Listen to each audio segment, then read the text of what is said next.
Hey guys, this is our purity live stream, purity culture talk tonight. We're gonna have the roundtable discussion, and we don't know how long we're gonna go for. So if you want to just sit back and relax and listen to our stories and just hear us talk about purity culture, you are welcome to come.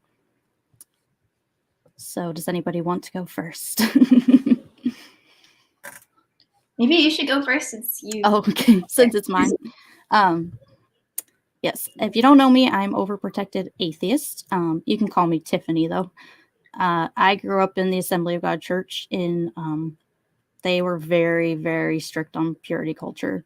We weren't allowed to wear spaghetti straps, and when we were going swimming and stuff, we always had to wear T-shirts over our bathing suits, and it was very oppressive to women because they made it sound like guys did not have any responsibility over their own actions, and that I was completely responsible for if a 13-year-old boy lusted after me, even if I was wearing a sweatshirt. So that's kind of where I come from, my background. So whoever wants to go. Okay. I'm Desna Stan. I don't know. It's a D&D reference, but I was raised in the Christian Reformed Church. It's a Calvinist church. Purity culture was interesting. It wasn't quite, at least to my recollection, maybe not that as oppressive, but the same general idea, the same just as less of a women are only solely responsible and more of it was a lot more subtle. So it wasn't so much you're going to go to, oh, hi. It wasn't so much, like, oh, boys are going to lust after you if you wear spaghetti straps. It was, but it was more, well, you don't want to be the type of girl, or you don't want, so it was a lot of internalized, and a lot of it, I think, it was versus the secular world. So, well, this is how they dress, this is how you dress, and this is what sets you apart. At least to my recollection, most of it was fairly put on both the boys and the girls. But a lot of the message was that this is going to be harmful for you. It's going to be, if you have sex, if you do these things outside of marriage, you're going to feel guilty. You're going to feel shame, and it'll give you mental problems and depression and the whole nine. Look at all these stories of these people who messed up their lives by and really regretted their decisions. And yeah, a lot of it was you're protecting yourself, you're protecting your heart, you're guarding your heart was a lot of the terminology used. Less of you are responsible for the actions of other people, and more you are internally going to feel terrible if you do this, if you put your body out there, if you act a certain way, if you, etc.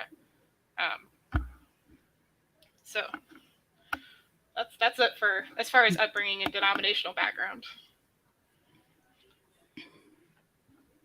For me, I grew up in the Mormon Church, and I would say it kind of has an element of both of those things in terms of it. Most of the kind of instruction was given to the young women saying, they never outright said men aren't responsible for their own thoughts, but it was basically, you get the kind of man you dress for, and, you had to cover your shoulders, same thing, in terms of modesty and things like that.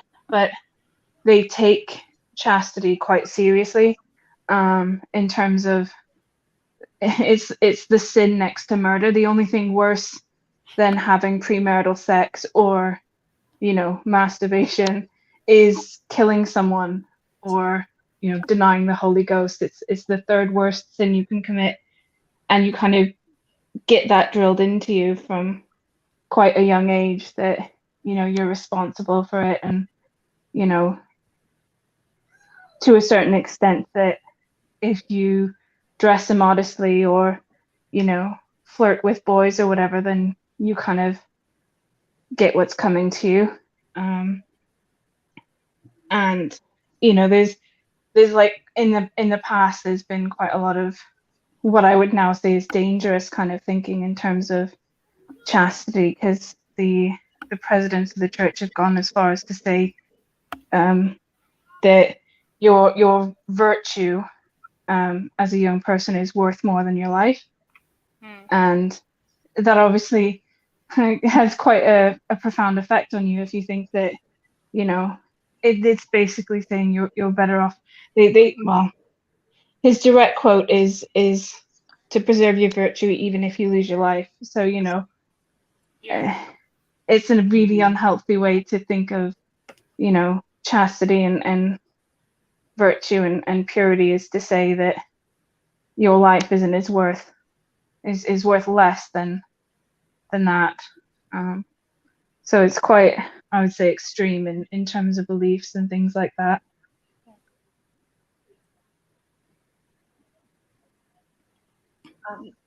Hi, my name is Anna. I was raised a modern Orthodox Jew, which is basically the most liberal form of Orthodox Judaism. So unlike ultra-Orthodox Jews, we're like allowed to like use the internet, and we have jobs in the outside world.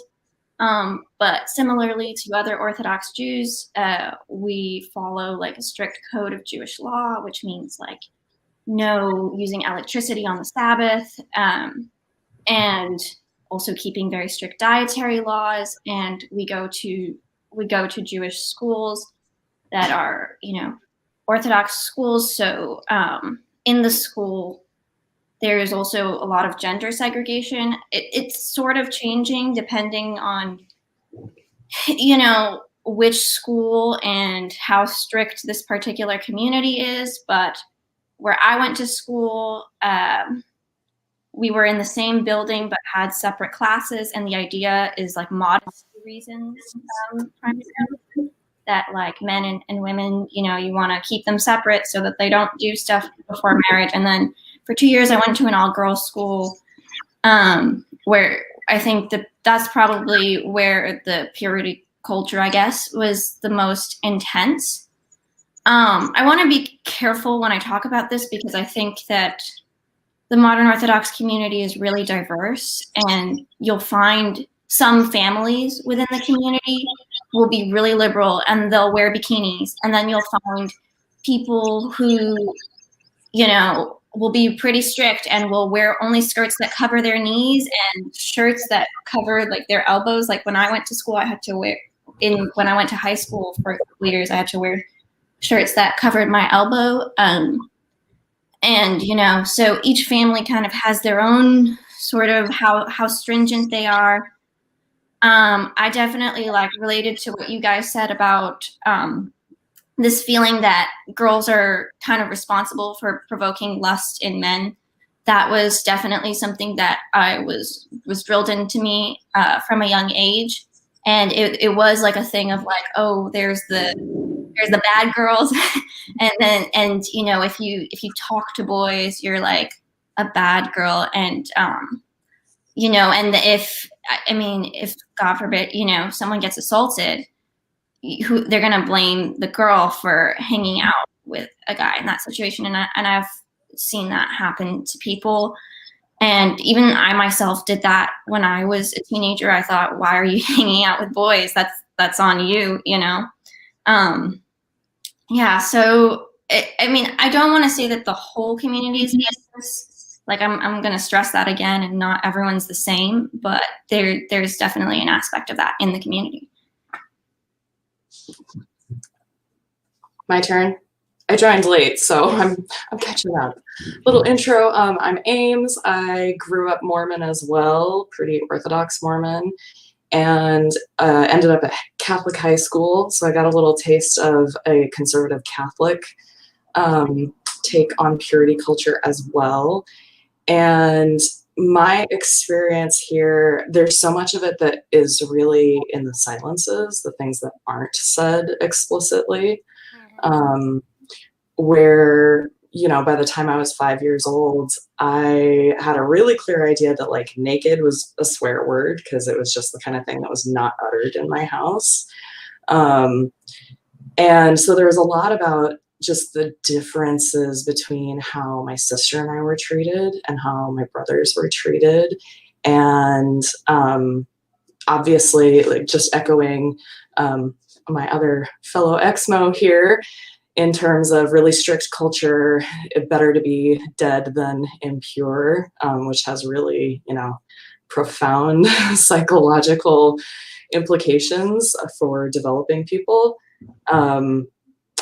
But yeah, there's so much of purity culture that comes through in the silences and trying to connect the dots. Absolutely. And so one of the big things that I think about a lot now as, an intersectional feminist and somebody who is actively sex positive,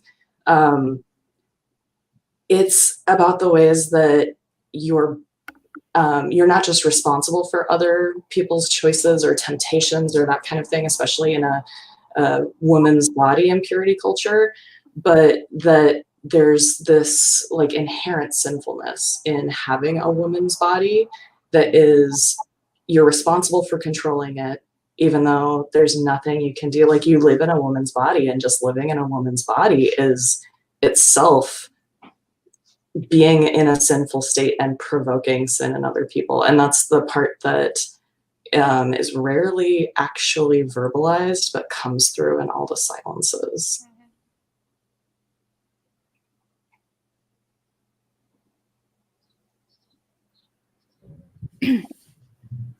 Yeah, okay. Yeah.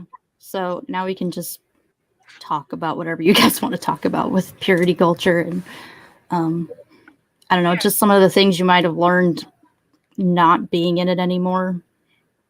Yeah, I think what's interesting, like what Ames was saying, a lot of it is in the silence, a lot of it is unspoken, and a lot of it is like, you don't have the language, you're not given the language to talk about your experiences. Like, my biggest frustration with purity culture and with abstinence-only education in particular, which often goes hand in hand, but which is permeating into like public schools and secular culture, is that it doesn't give you any language besides yes or no. There's no concept of enthusiastic consent. There's no really concept of consent at all. It's either you do this or let this happen to you. If you're a woman, you let it happen to you. If you're a man, you do this.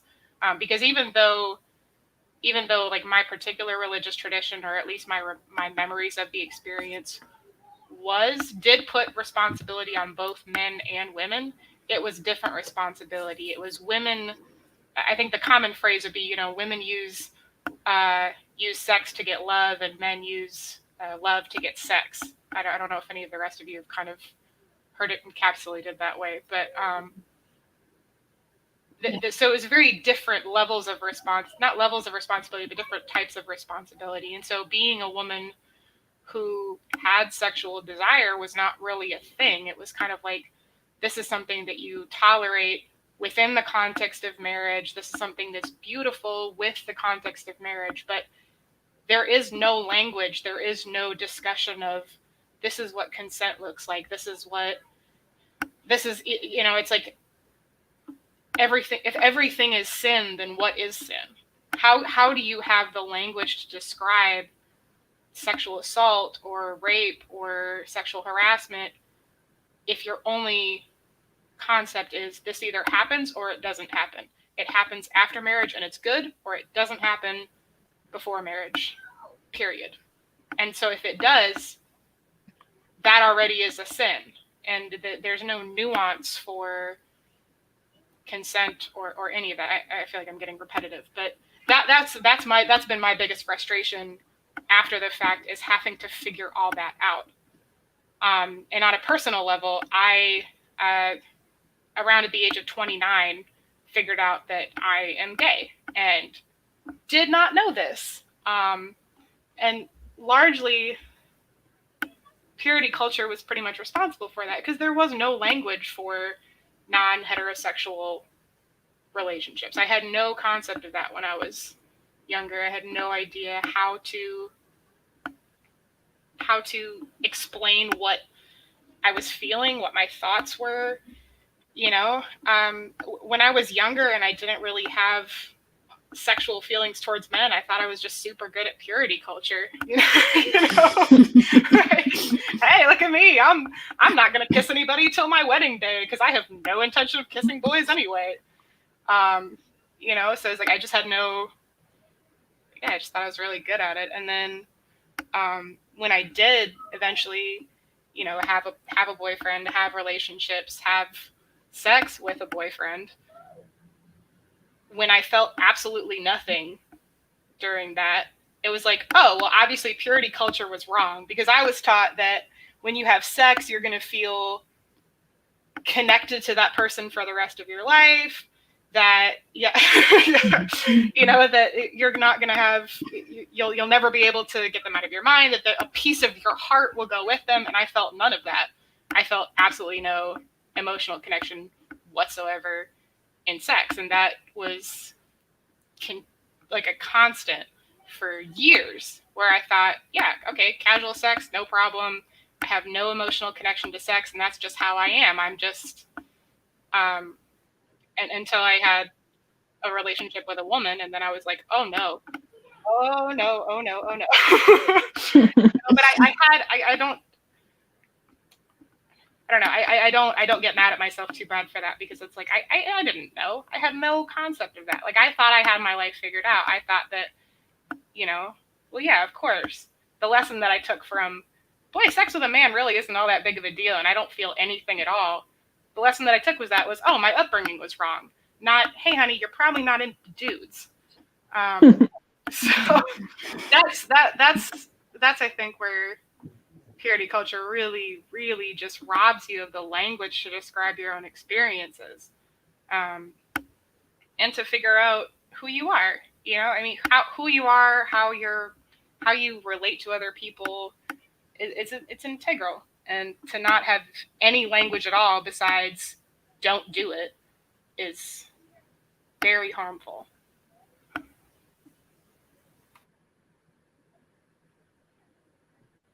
I think what bothers me now being out as well is the stances that they take on, like homosexuality, particularly with the Mormon Church, where originally, I mean, like back when I was going, it was that you're confused and it's a choice. Whether, if you're attracted to someone of the same sex, it's a choice, and you're making the wrong choice, and you just need to pray more, or do whatever you need to do to choose to be attracted to someone of the opposite sex.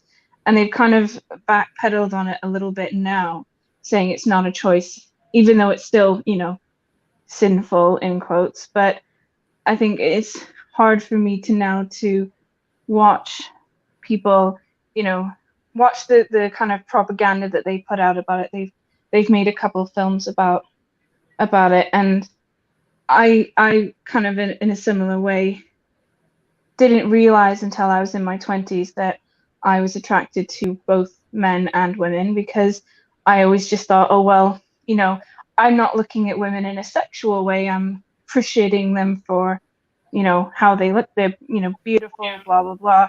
I never really admitted, and I never even tried to scratch the surface of it, because it was like instilled in me that, well, that's not a thing. That's not the right thing to feel, And so I think part of me never dug into it, because I didn't want to. I didn't want to, think about it like that. And it's hard to watch now people still in the church, because even though they might say in talks or whatever, when they do their annual or biannual meetings, that it's they understand it's not a choice. It's still not something they've ever officially recanted. They've never said, oh, this prophet was wrong when he said that. This is what we believe now. And all of the old information is still on their website. So if you are, like an LGBT young person in the Mormon Church, and you go onto their website and search for it, you can still find old material that tells you that it's wrong, and that, they've said some truly horrible things about it in the past. And it's hard for me to kind of watch that now and, not want to take action. it makes me really sad for people that are still in the church and still kind of being forced to believe that how they feel or who they love is wrong. Yeah, what's really, and not to kind of derail this into LGBT issues, but what's really interesting is the church that I grew up in is voting whether or not they're going to affirm homosexual relations or same-sex relationships pretty close, like coming up now. And a lot of the attitudes in the church have changed.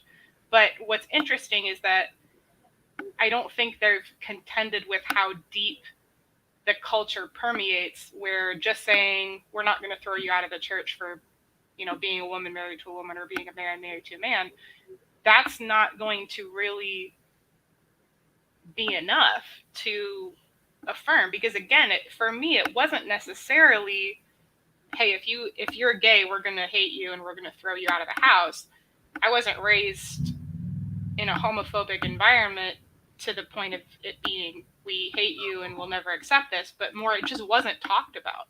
There was no language. It wasn't included in, there wasn't, hey, you're at youth group or you're at a camp and we're talking about how, every single time you have sex, you give a piece of your heart away. That's not integrated, and God forbid that they do that and say, I'm not saying I want like pro-gay purity culture, but it's like, how, if you are going to deconstruct that and you are going to get rid of the homophobia, I think purity culture goes right along with that. I don't see how you can say we're going to affirm same-sex relationships but still maintain, because so much of purity culture is male and female gender roles and is enforced that way and is enforced from the viewpoint of this is something that men want and women are the gatekeepers of. So I don't know how that survives a church that does start to affirm homosexuality. Yeah. It's so interesting how you guys talked about the Mormon Church changing its attitudes, because something kind of similar happened in the modern Orthodox world. Is that when I was growing up, it was like the same narrative of like, if you're gay, it's like you're choosing this, and like you're just, their mentality is like, what's wrong with you? Like, you need to just try harder, go to see a rabbi. I don't know. But then as like the political movement got more and more popular, they started to say, okay, we get the idea that you have these feelings and you can't control them. So the sin is acting on them. It's not necessarily feeling them, and it's just your challenge in life. And it's supposed to, like, it, I've seen it almost talked about in like, it's like a spiritual struggle that you should, gave you this challenge, you should embrace it, Very weird how. Yeah, I had no idea that was also happening in the Jewish Orthodox Church, because that's been integrated into different denominations of Christianity. That sort of like Paul's thorn in his side, noble struggle of desire. Oh yeah, and it's that's interesting. Yeah, I mean, yeah. So we don't call it church. That would be like It's really interesting because I grew up like as seeing Christianity as like this. We don't want to assimilate into Christianity, and when I kind of like didn't even truly get that there was different types of Christianity until I was much older. I kind of like looked at it as this one, big secular-ish sort of religion. It's really interesting how like to learn so much more about other religions, even other sects of Judaism that I didn't really understand. Like, I feel like there was just, when you grow up in a small community like that, like there's just these portrayals of all the other communities. Yeah. They're so unnuanced. Yes, absolutely. So it's really funny to me that, of course, we're going to end up talking queer issues. Yeah. Sorry about that. Right? Like, that's in no way is that off the conversation. To me, that's so much a part of this conversation, because purity culture, in essence, is you are not entitled to your own boundaries. Like, Yes. there's no teaching around Ooh. consent, because consent would imply that you can withhold it and you can actually exercise your own judgment about who Yes. you want to sleep with, what you want, like, even just like right down to masturbation. So much of this we're talking about like sexual activity with a partner, right? But at least in Mormon purity culture, there is at least as much pressure about masturbation being wrong. Like, you don't get to have a relationship with your own body on your own terms. And it is painted just as sinful, just as, the cross you need to bear. Like, you might have those impulses, but the way that you are a good Christian is to resist them. Yeah, So, absolutely. yeah, Absolutely. like, chime on in. Yeah, no, that's definitely the same in like a Calvinist tradition of like, that's all your self-abuse, that's using porn. It's going to poison your mind towards all, and a lot of it is keeping yourself pure for your future husband as a woman, or keeping yourself pure for your future wife as a man, which again, like the language is so gendered. There's just no, and like you said, there's no context for consent. You cannot consent. Sex that you consent to as a single person having sex with another single person is not a thing. Like, that's not a thing. It's still a sin. So it's like, how can you teach people the difference between, hey, this is an affirming good experience for you. This is something that that is interesting. It is fun. It is a way to connect with your partner or somebody. If this is something that you want to do, go ahead and do it. There's no concept of that. You don't want to do it. If you're a good person, you don't want to do it. So of course you don't have any concept of consent. And it so skews how we talk about sexual assault. And like last time I was home, I was talking about this with my mom, and I was trying not to get really just angry about it.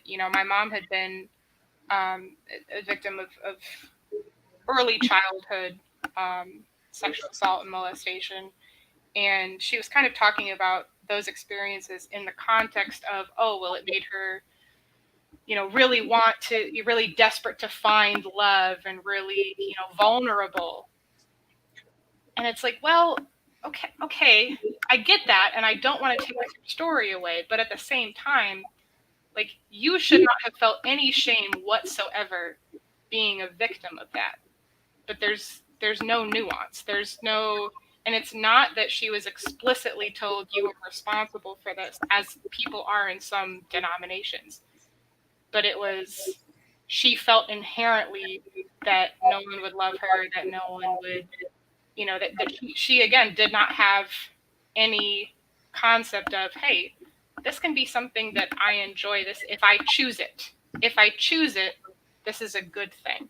If this is something that I am enthusiastically consenting to, it can be a good thing. Regardless of how it happens, it's all bad all the time. And I just, it's so damaging. Even if it's not so explicitly violent of, well, you were dressed the wrong way, you asked for this. Even if it's not, even if you don't play that blame game that a lot of subcultures do, it's still damaging. I think that connection is really important to make between sexual assault and just like sense of bodily safety in a sexual context, and how much that, at least from my experiences, that is the undercurrent of motivation in purity culture, is basically selling that if you buy into purity culture, you will be safe. And that was something really early in the conversation. I joined late. I'm ADHD. Oh, yeah. Growing up like right at the appointed minute. But that basically that's the trade-off that is sold, whether within a spiritual context or a physical safety context. That if you play by this really rigid rule book, then things that are out of your control maybe are actually in your control. That you're going to be spiritually safe and have this healthy margin from temptation. Or that you don't put yourself in a bad position where bad things are going to happen. yeah, the language that they use is one of protection. It's guard your heart. It's guard your body, guard, shield your eyes. Like, it's all very protective language. And that's, what do you do when that doesn't protect you? It's Now crazy. you have nothing, Like when I was growing up, I mean, in one of my classes, we were told that a woman is like a diamond and you wouldn't leave a diamond uncovered. Yes. To cover the diamond up because they're so precious. And they would make it seem like, look, see how much we respect our women Yes. compared to the secular world. Oh my goodness, yes. The one thing I will say, like, I'm kind of, as much as, sometimes I'm frustrated by my upbringing, I think it gave me a healthy skepticism towards the secular world too. Like, I think there's moments where sometimes I see that there is there is a sexualization and overly sexualization of especially women's bodies in popular media that I just feel like that, and the religious groups are really good at finding those flaws in the secular world and then being like, choose us, But I think what's been hard is realizing there's no perfect world. There's no magical community that's going to save me or make me feel, it's going to have no sexism. There's no such thing. But at least in the secular world, I have so much more of a choice as to what I want to do myself, I think it as well, and as well as choice, it's how you feel. Like you can have your own feelings, because I know that there's a lot in the Mormon Church, even when it comes down to things like sexual assault or, things like that, they expect you to forgive the person that did it. And that's just like, if you don't forgive them, then you're the one at fault. And it's like, I don't have to forgive, you don't have to forgive that person. And, it just compounds the guilt that people can already feel from having suffered the abuse or feeling like they're impure because of it. And then to kind of be turned around and told, well, no, you can't actually feel that way. You have to forgive them because, who are you to judge them for their actions? That's God's responsibility. So I know for me, I was sexually abused as a child, and when I started out, I was about 11 or 12 when I went back into the Mormon Church again, and I was very into it. And as I kind of got older, I started to think, well, I'm not pure, and it feels like silly for me to look back at it as an adult, but I spent a very long time praying every night for forgiveness for what happened to me, feeling like I was responsible, and that, that God wasn't going to love me as much because I'd sinned. And, I didn't know how to move on from that. And it was only when I got into my late kind of teenage years that I was like, wait a second, this is ridiculous. I was a child, I didn't have any control over it. And it kind of is one of the things, it was like a light bulb moment for me, and was one of the things that kind of led me to becoming an active, is I was like, I have a right to feel the way that I feel, in terms of, not forgiving the person that did that to me. And I think that is kind of freeing in a way now, being out of religion, and I don't have to turn the other cheek, or let that person do whatever it is they want to do. I can choose how I want to move forward, rather than having to just accept and move on. Absolutely. Yeah.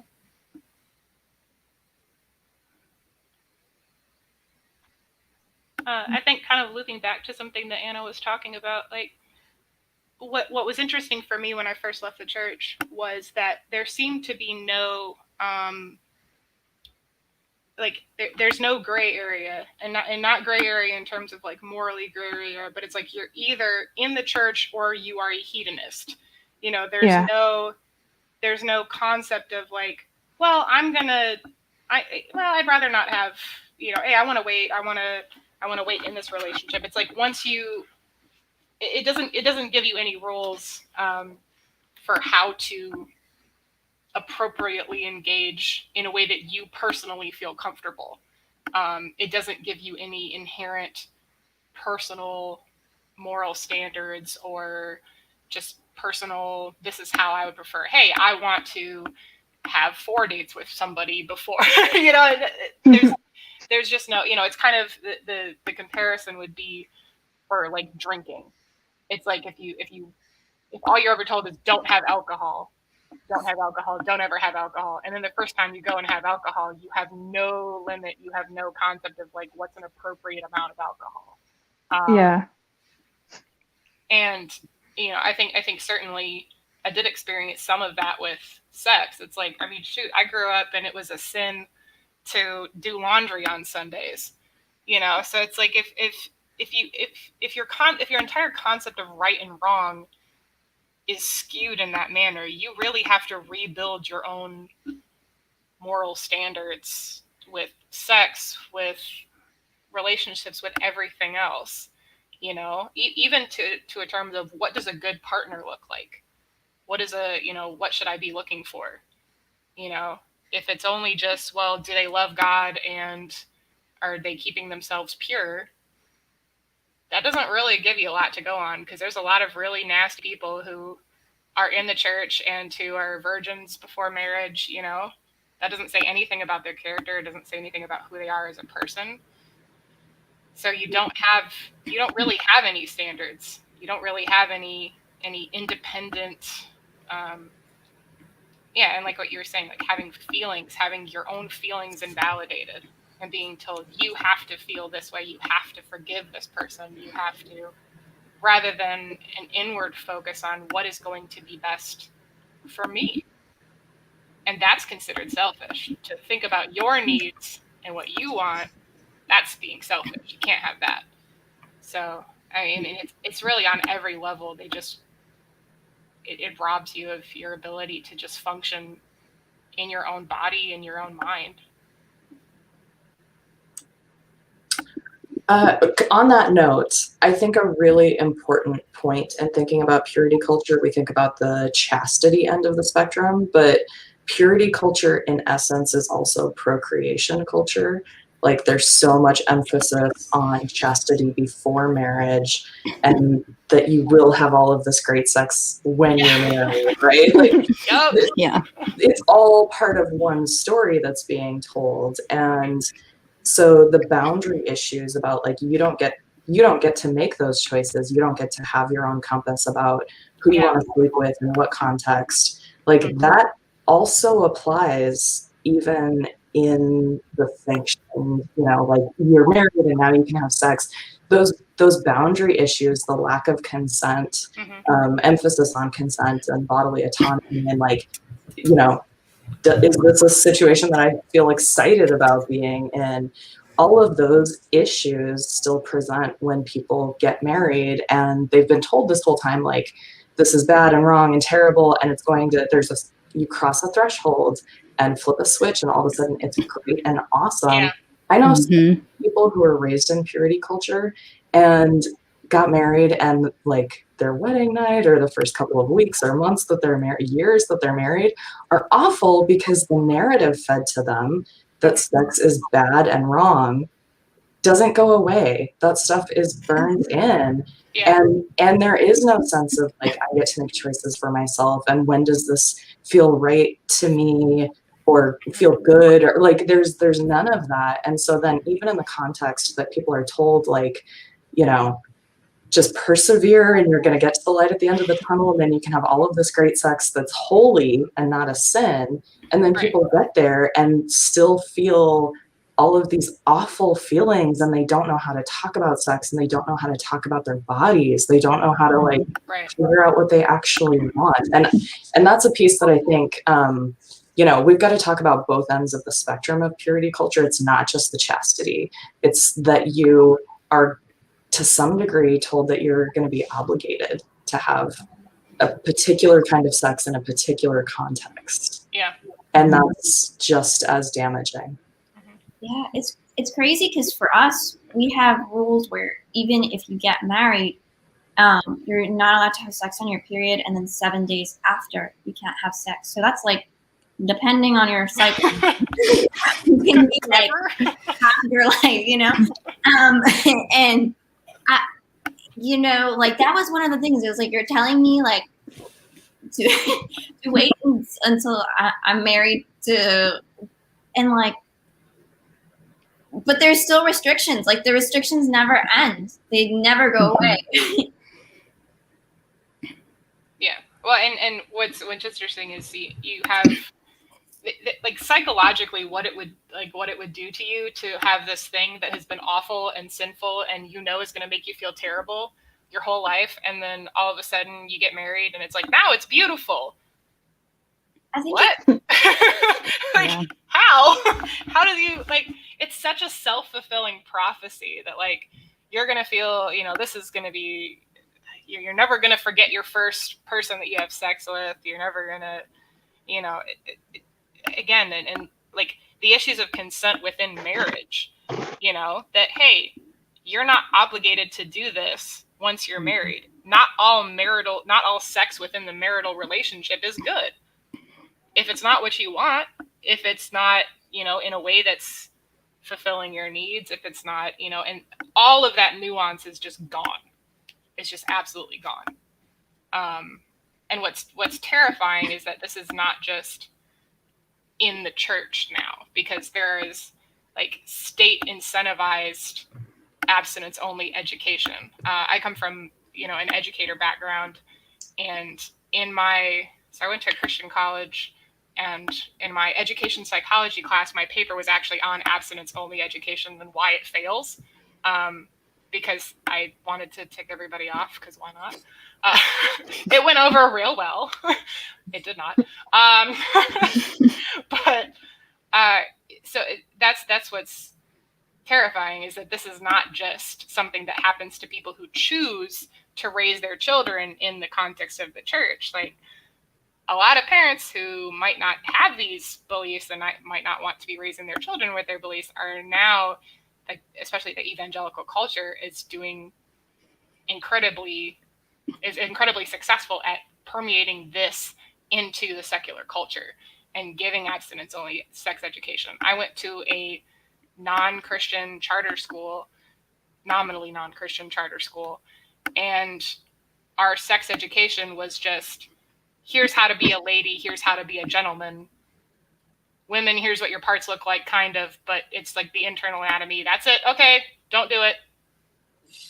What are we not doing? They didn't even say the word sex, you know? Like, I had a 13-year-old pregnant classmate before I had sex education. So it's like, how this is happening in secular schools. This is happening in public schools. This is happening in charter schools. This is not just happening within the context of the church. So that's why I think it's really important for those of us raised in like the depths of it to really talk about, hey, this is not good. This is not a good way to raise kids. This is not a good message to teach kids. It doesn't give them the language to describe, you know, or any kind of nuance to describe what's happening in their own bodies, to describe their own feelings, their own wants, their own needs. It gives you nothing. And this is what is permeating now public schools, which is terrifying.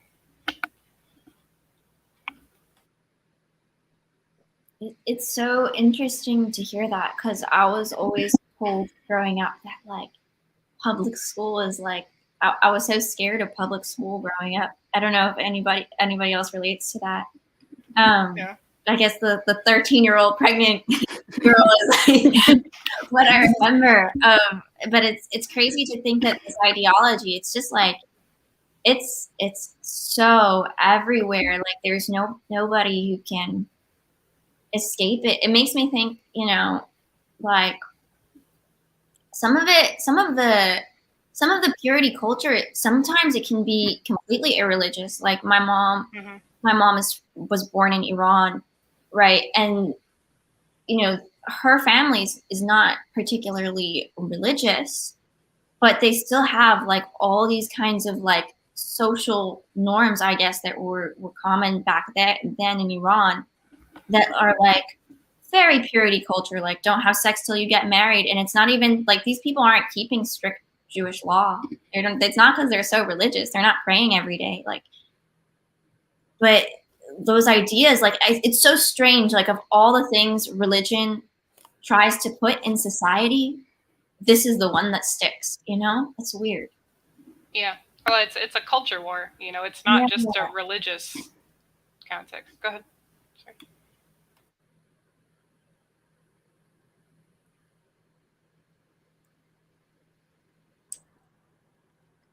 I would just say it goes so much deeper than what we think of as culture war in this moment in time, because the essence of purity culture is upholding patriarchy, right? There's a reason that everything is so strictly gender binary and about that like purity procreation. All of it is about reinforcing binary gender norms. Yeah. And, you know, constraining certain types of interactions and roles for people based on, you know, biological gender as assigned at birth. That's what it all boils down to. For me, anyway, that's my take. And so, like in my childhood experience, it's hard to tangle out like which parts of this were explicitly purity culture, sex related, and which parts were just like, it was so constantly hammered in to my siblings and I that my brothers did different chores than my sister and I did, you know, that like there were different things that were appropriate for us based on our genders. And it's really hard to untangle, like when you have a social hierarchy that puts one gender above another, which is essentially what patriarchy is, right? It's hard to untangle like just the parts of that that are explicitly about like sex and purity from the rest of it, because it's all part of upholding this hierarchical system. Yeah. And what's interesting is like I would say I grew up a little bit less with the gender roles instilled, and particularly like I'm an only child. So there wasn't like these are girls' chores and these are boys' chores. You know, it was like sometimes I help dad, sometimes I help mom. So there was like, for me on an individual level, like some egalitarianism there. And yet there was still very gendered language in terms of purity culture. Which again is I think why I was probably raised less with the women are responsible for what men do, and more you are responsible for guarding your heart, and on an individual level you are going to regret this. And so it's no less nefarious, robbed of its explicit patriarchy, because at its root it is still patriarchal. And the thing is that I think the church, you know, particularly, and I don't want to use the word liberal, but like less explicitly conservative ideologies within the church are starting to lose some of the language, but they're not losing the foundation of those restrictions and the foundations of you don't have a right over your own body. Where they are, and it's almost more nefarious to me, because it's like, look, see, we hold men and women accountable for their actions. Well, yes, but you're telling men that it's wrong for them to do this to women, and you're telling women that it's wrong for them to allow this to happen to their bodies. That's still really messed up. And it's just because they're good at selling it, and just because they have learned how to PR it and how not to use sort of the explicit, scary language that's very gendered, it doesn't make it less harmful to the people who are raised within it. Because it doesn't matter how explicitly, you know, we never explicitly told you that if you wore a spaghetti strap shirt that, you know, you would get sexually harassed and that's kind of your fault. Well, no, but, you know, or, hey, you never explicitly told me that you wouldn't love me if I had sex, but I do recall that one time where we were watching a commercial about the HPV vaccine, and you basically implied that parents who let their daughters get the HPV vaccine are expecting them to have sex and are expecting them to be promiscuous, and I knew that was a bad thing. You know, so a lot of what I was raised with was not as explicit, but it was just, it's so much more difficult to entangle or to disentangle, because it's like I don't even have explicit language that I can point to say, hey, this is what you said that was really messed up. It was just, this is what I understood. This is just the norm. This is what I was left with. When it's not articulated, because they've learned that if they articulate it, it's easier to pick out, hey, that's really messed up. Hey, it's really messed up to blame women for being sexually assaulted. Well, they got wise to that, and they're no less, that attitude is no less there. It's just that they have learned how not to speak about it in a way that scares people off. It's so funny with the HPV vaccine. I didn't get it till I was like 18, 19 and decided to on my own. Yeah, I got it at 24. I asked, I joined the Navy, and then I asked them, I was like, hey, is it too late? They're like, no, you can probably still get it, because this is before they expanded out the age range. I was like, yes, please. That's like the one vaccine that I didn't get.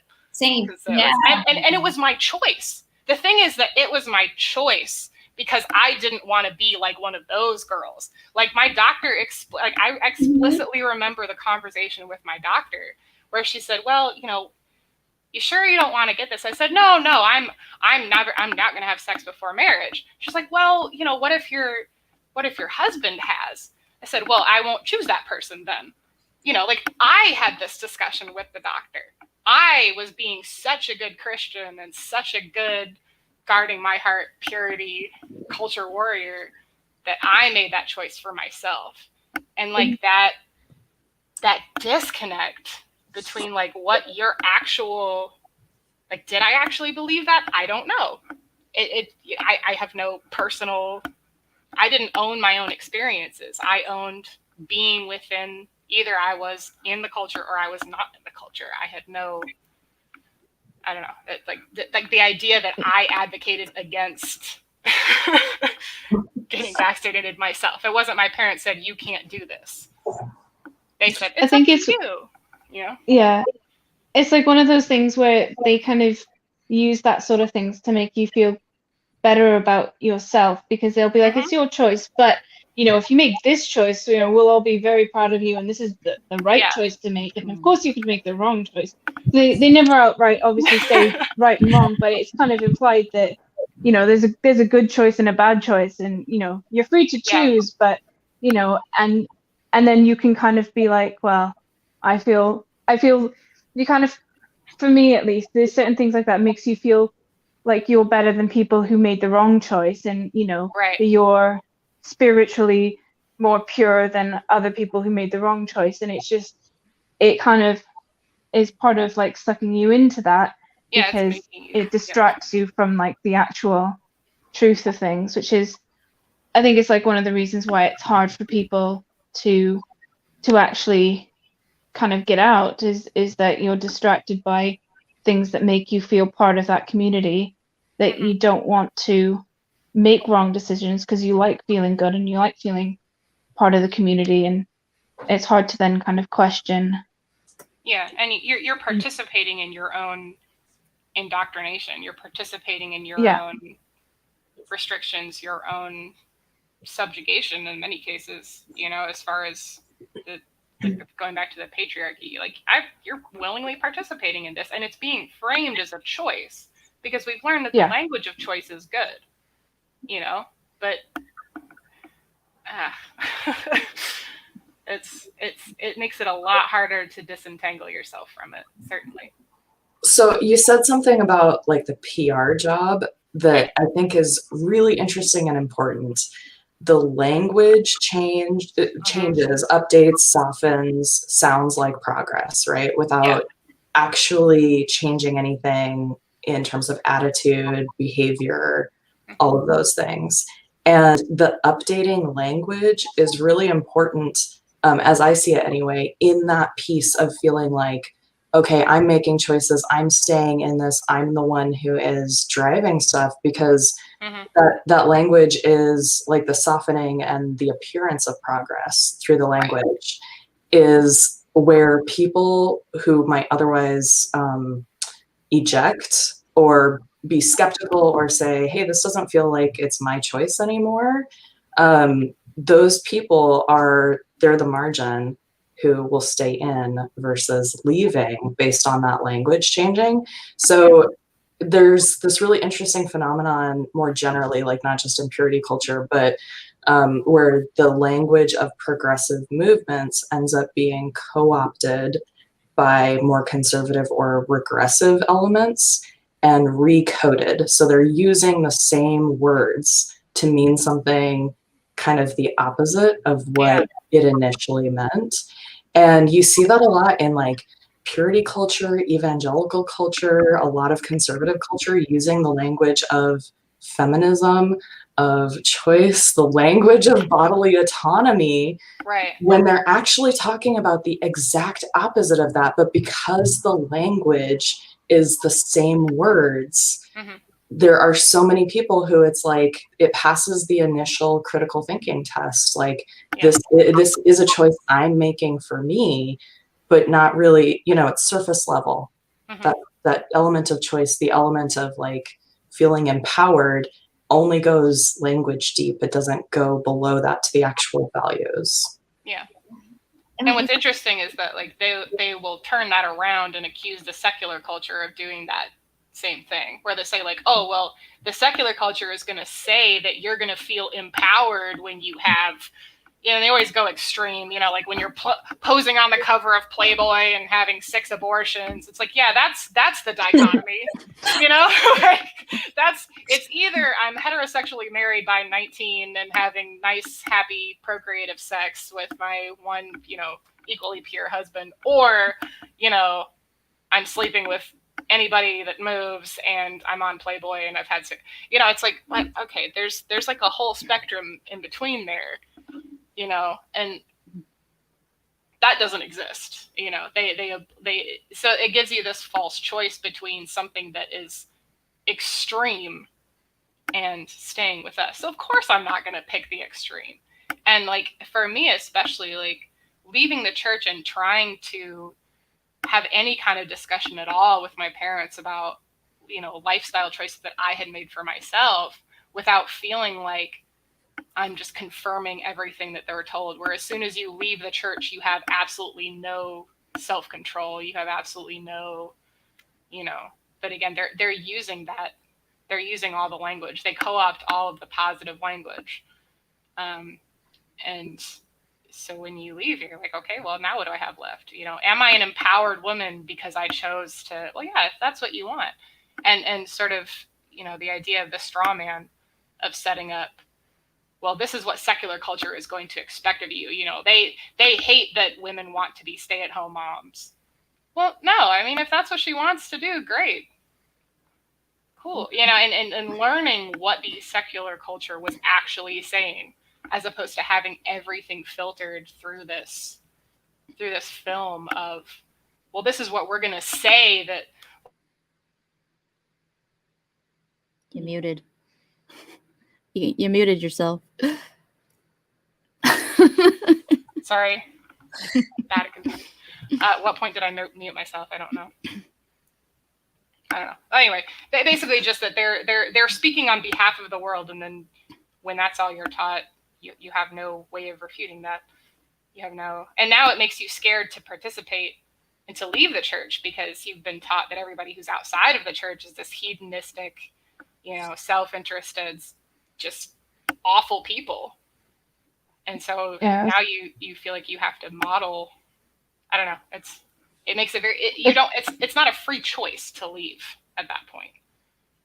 It's hard to draw the line as well between it, because they'll be like, oh well, you know, the devil wants you to believe that, you know, this is okay, that masturbation is okay, or being attracted to someone of the same sex is okay. That's what the devil wants you to believe. And once you're out, it's hard to kind of reset your brain so that you're thinking like, you have to kind of work out again what's right and what's wrong, because you've been told that all of this is wrong and, you know, all the worldly stuff is wrong, and then trying to kind of backtrack on that in your own mind and say, well, actually, I don't think this is wrong. It's still, even though you can kind of tell yourself this is okay, it's still, like you said before, it's not a light switch. You can't just flick it on and it become okay again.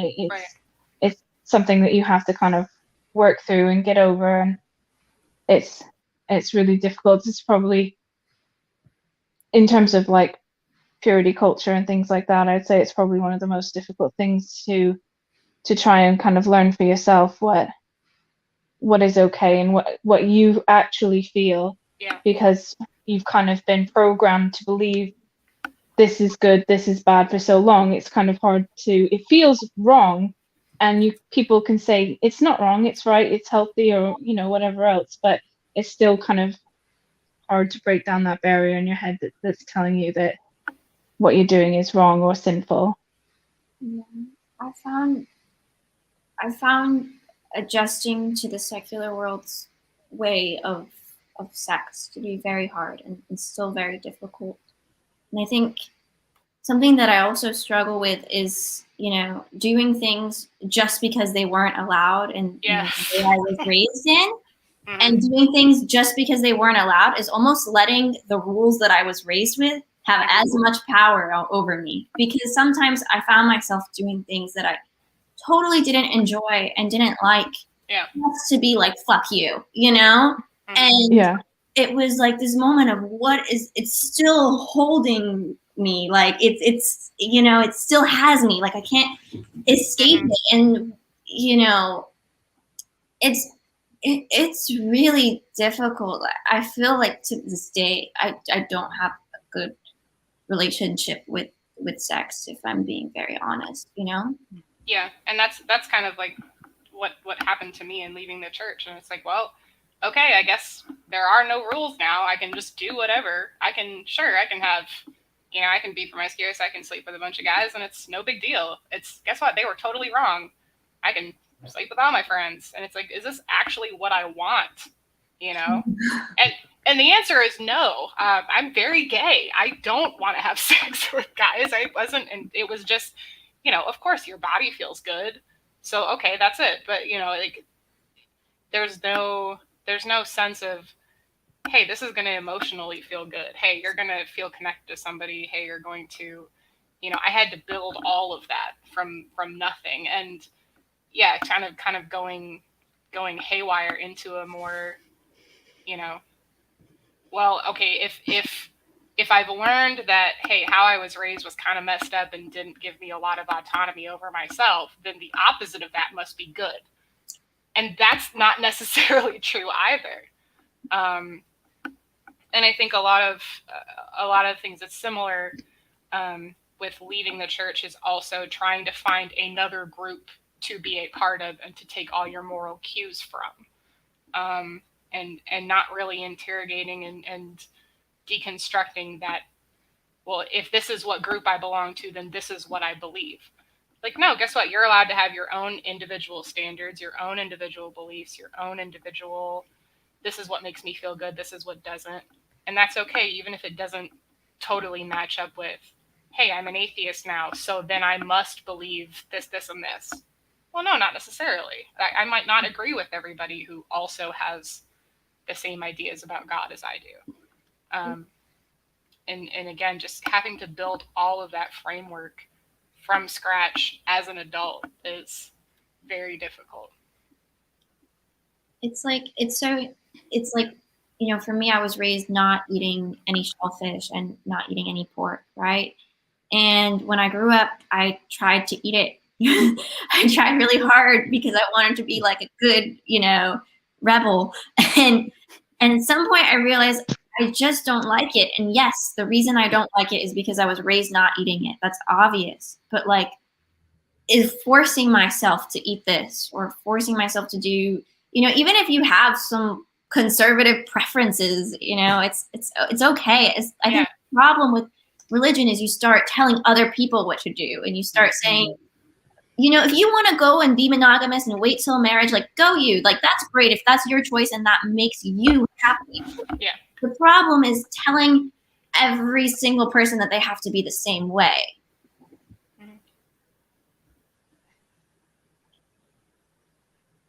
Yeah, they destroy individualism. Yeah. Because that's a big part of it. And individualism is sinful. Yeah. Oh, yeah. And I think that's a big part of, like, my issue, too, is when I came out of the church, like, I didn't know who I was. I was 29. I had been married since I was 21 to a Christian, and he had left the church. And so I thought I was going to bring him back to the church, and he ended up like challenging me to look at both sides of the story. And then I came out of the church, and I think that shocked a lot of people, because the church we were going to, like, he had grown up in, and all his friends were there and his parents were there, and they were all just like, what is happening? But yeah, it's been weird with the whole sex thing with us, because we were both virgins when we got married, and we definitely have different preferences. So like trying to make that work in our marriage has definitely been hard. And I definitely have that problem where I can't flip that switch of not thinking that it's wrong to do that, even though I'm 32 now and I've been married for almost 12 years. Like, it's still a difficult thing that I deal with. And I'm very grateful that my husband has realized this, and we've talked about boundaries and stuff. And he's been so much better since we have both become atheists. We've both been very much better about consent and things like that. So, but yeah, they don't tell you those things when you're growing up. It's supposed to be like this amazing thing, and sometimes it's not what they tell you. So I think what's hard is that you don't have anyone to have that discussion with then, because everyone's telling you how wonderful it's going to be when you get married and have sex and have children. And if you don't feel that way, then you kind of think you're the odd one out, when in actual fact, just the opposite. It's more likely that everyone's feeling the same way you are, but just doesn't talk about it because it's not talked about. Those silences, man, they're a killer. Like, it's not just what people aren't talking about, but you pick up cues by how people respond. Somebody asks a question and there's a really negative response to it, and it's like, oh, so I can't even ask those questions. So the silence really grows. I think it's so interesting that you referenced having like more concrete conversations about boundaries when God left the bedroom, like God left the picture. And that's like, there are these social dynamics at play, whether it's your family or whatever, and it's never going to be a fair fight if it's 2 against 1 because somebody has God behind them. Like, how do you have a conversation about what, like, this is what I'm comfortable with, if the other person is like, well, so these are the rules, and also they're coming directly from God. Right. You can't, there's no space to have a conversation about what is going to work for 2 people with that kind of really, really heavy thumb on the scale. It's a power dynamic. Yeah, especially when you add in like the concept of like, oh well, men are the spiritual head of the household. Well, okay, so now I can't have I hated it. I hated watching it, especially from the context of somebody who like I didn't want to get married early. I always knew I wanted that. My parents got married to each other when they were a little older, and thank God, because otherwise, I say that obtusely, but if they had, I don't think if that had been my experience, I could have been like a lot of like late blooming lesbians, where I find out after I got married to a man and figure all that out, and now I have to contend with leaving a marriage, leaving children, leaving but to see like what that did to my mother, who's a very independent, like naturally very outgoing, very independent, and she would always question herself, like, well, but I need to do better about submission, and I need to do. No, you don't. Like, what are you talking about? Like, the two of you need to have an equal conversation. His word doesn't, and again, they've taken a lot of the patriarchal language out of some of these more quote unquote progressive denominations, and yet it's all still there, and it'll lure you in by how inane it sounds. It sounds like, oh yeah, no, he's protecting, he's the spiritual head of the household, but it just really means that he's protecting and he's taking care of the family, but it's like, no, these women are subverting their own needs and now being made to feel guilty if they don't fulfill their husband's sexual desires. Like, that becomes a religious question, and that is awful. Like, adding that level of guilt, and now it's not just, well, I kind of want to help I kind of want to help my partner feel good, so even if this really isn't something that I'm enthusiastically all good with, like, it's something that I'm okay with, there's that difference between like, hey, this is something that I'm okay with, this is something that I really like, this is something that I don't like, and like hard, soft boundaries, like all of that difference is just gone. And then, like you said, you add that thumb on the scale, that religious context of, well, I'm supposed to, because sex can only happen in the context of a marriage, I have to fulfill all of the needs of my partner. And that's a I think religious question. Yeah, and with the Mormon Church in particular, it's basically the woman's the wifely duty to bear children. Like that's like the whole point of a woman is to get married, have children, and be the nurturer. And if you're not, you know, if you don't want children, that's considered a horrible thing because it's your duty. It's your duty to provide children to your husband, and it's like, well, if you don't if you don't want sex or don't want children, you're kind of lumbered then, because then you're contradicting, God's laws and what God wants for you and his intention for you coming to earth and things like that. It's just added pressure and added guilt then into doing something that you might not necessarily feel like doing or want to do, but feel obligated to do because he wants sex and you have a duty to do that as his wife, and it's just that is so real in Mormon culture. Like there's a spectrum, obviously. There are people who embrace birth control and have more egalitarian dynamics in individual marriages, but it is really widely taught that if you are financially self-sufficient, which the Mormon Church is very big into all kinds of financial stuff. But if you're financially self-sufficient, like if you can afford to have a kid, it is selfish and wrong of you to use birth control or have a smaller family to not be having kids. And the overwhelming guilt and shame there is definitely targeted at women. Like, why would you not be offering yourself up? And there's this really interesting flip side to that too, with women in the Mormon Church. If anybody's heard of Kate Kelly, like there was this big ordained women movement pushing for women to be able to have the priesthood, which is, I call it the red phone to God because it's that big thumb on the scale.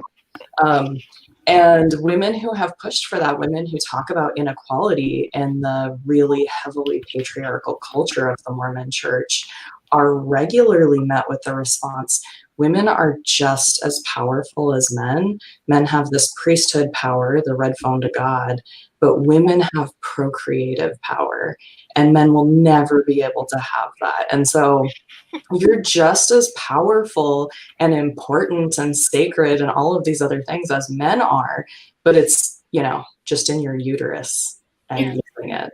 It's so interesting. I always wanted to talk with Mormon people because I feel like there's a lot of parallels actually to the type of Judaism I was raised in, specifically because I feel like you guys have that same kind of balance with the outside world that we do, of like, we're not like ultra Orthodox people where we're totally separated, but we're not like totally in it either.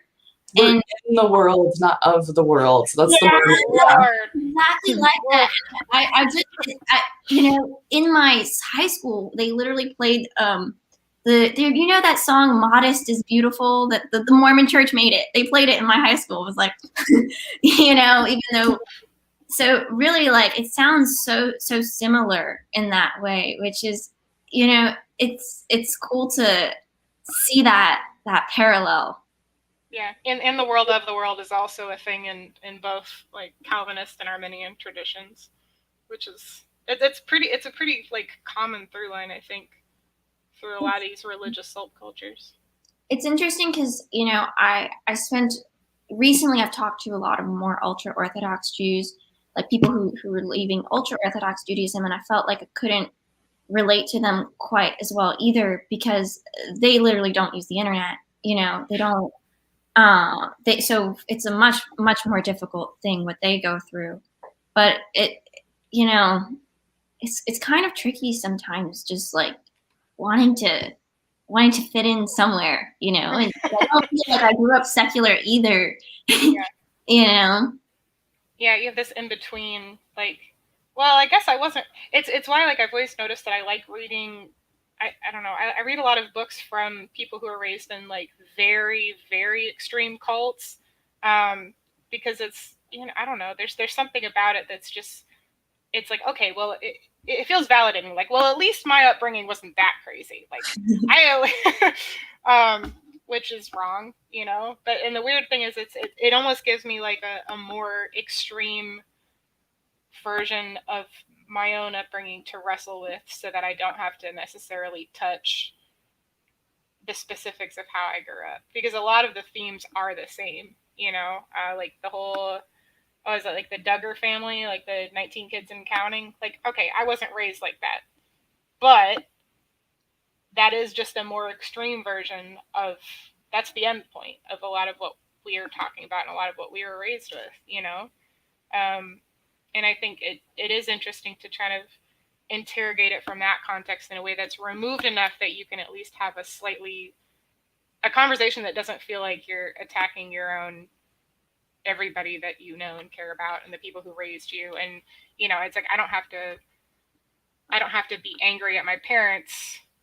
I can still interrogate these ideas and kind of come out on the other side of it without feeling like I'm personally attacking my parents for the messages that they allowed me to be exposed to, even if, whether or not they actually believed it. And I think what was really interesting for me is getting older and actually having talks with my parents and realizing like my dad actually doesn't really agree with a lot of the tenets of purity culture. And especially like when I came out as gay, I was more worried about my dad than my mom because I'd never really talked about religion with my dad other than his perspective was, well, once saved, always saved. So because you were, and in my culture, you get profession of faith, which is like adult baptism, basically. So when you're like 13, you make, what is it? I don't know what the equivalent is, but it's where you're pledging yourself like, hey, this is what I believe as an adult 11-year-old, which is not an adult, but his perspective is always, well, you made profession of faith once when you were a child, so as far as I'm concerned, you're good for forever. Once saved, always saved. Not worried about it. You don't believe it now? Not a problem. You did once, so that's good enough.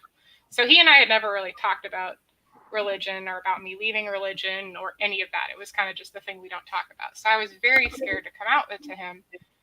And then when I did, he was like super affirming and like used all the right language and was like, well, that's how that's how you were formed, and this is how that's natural. And it's like, how was I supposed to know this? Like, how was I supposed to know you were okay with this? How was I not supposed to be afraid? Like even if the message is, like you said, it's a lot of it is in the silence.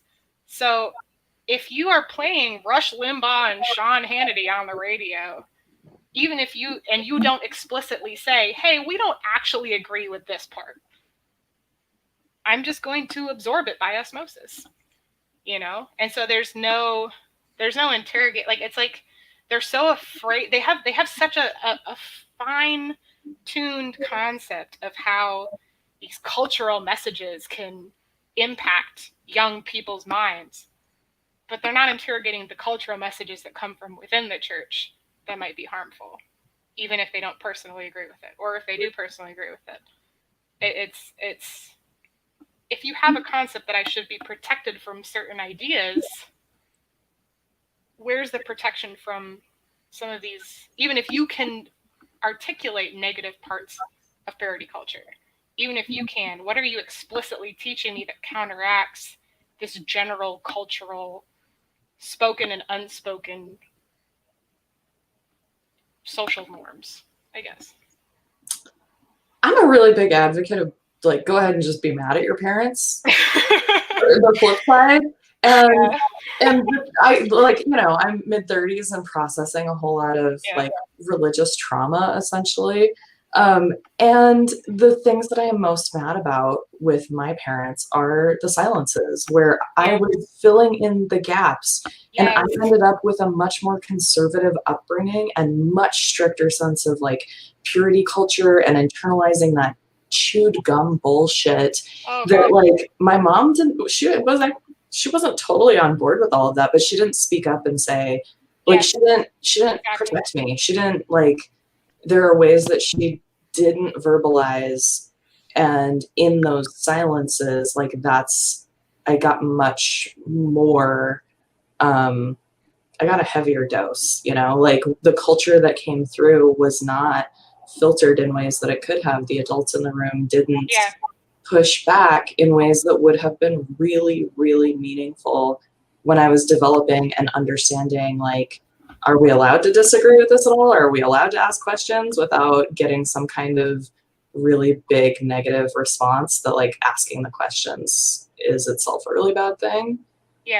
So yeah, I think it's kind of okay to go ahead and be mad at your parents because they could have inserted themselves that like they could have softened the blow, even making the choices of like, hey, we're going to raise you in this more patriarchal bent.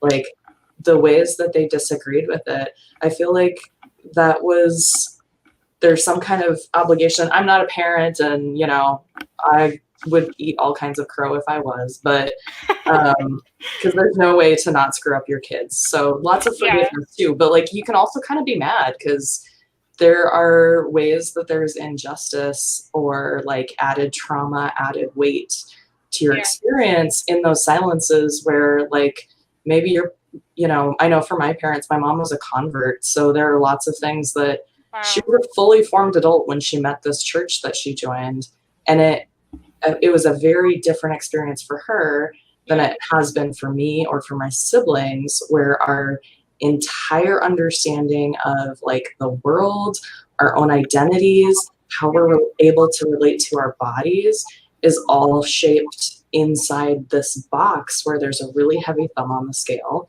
about what the rules are, and the consequences are so extreme. Like in Mormon culture, gosh, I would love that once saved, always saved deal. Can I get in on that? Because in Mormon culture, like the more righteous you are, which I was a really good kid. I was so righteous. Oh, I know, yeah. The more righteous you are, the further you fall. So it's like you leave the church and you don't just go to like the lower level of heaven. You go to the equivalent of Mormon hell with Hitler because you were once saved and you rejected it. Yeah. No, I will say that was very explicitly just my dad. My mom does not believe that. Right. And I think that's definitely a bastardization of Calvinism and how it works. I like it though. It's a great strategy. No, I'm a big fan. I'm a big fan. It works. That decent-hearted people, they find a way, like even very religious people, if they're good people, they'll find a way to find the nicest parts within their strict religion and just focus on that, or like have some kind of funky interpretation of it. And I mean, there's so many people like who are like that, who I love so much. So I appreciate it, even though I know I have issues with that view. I respect those people. Right, the a la carte, right? Yeah. And that's such a great way to make it work on an individual level. It gets more complicated when you're making it work for you, but maybe not like making those same adjustments for dependents, minors, vulnerables who are in your care, right? Yeah, that is a huge difference. And also not just children, but also when you're trying to enforce this on the culture, that becomes quite a bit different.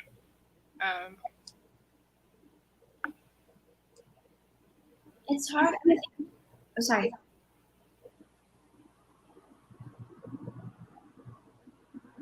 Did someone? Oh, can't tell.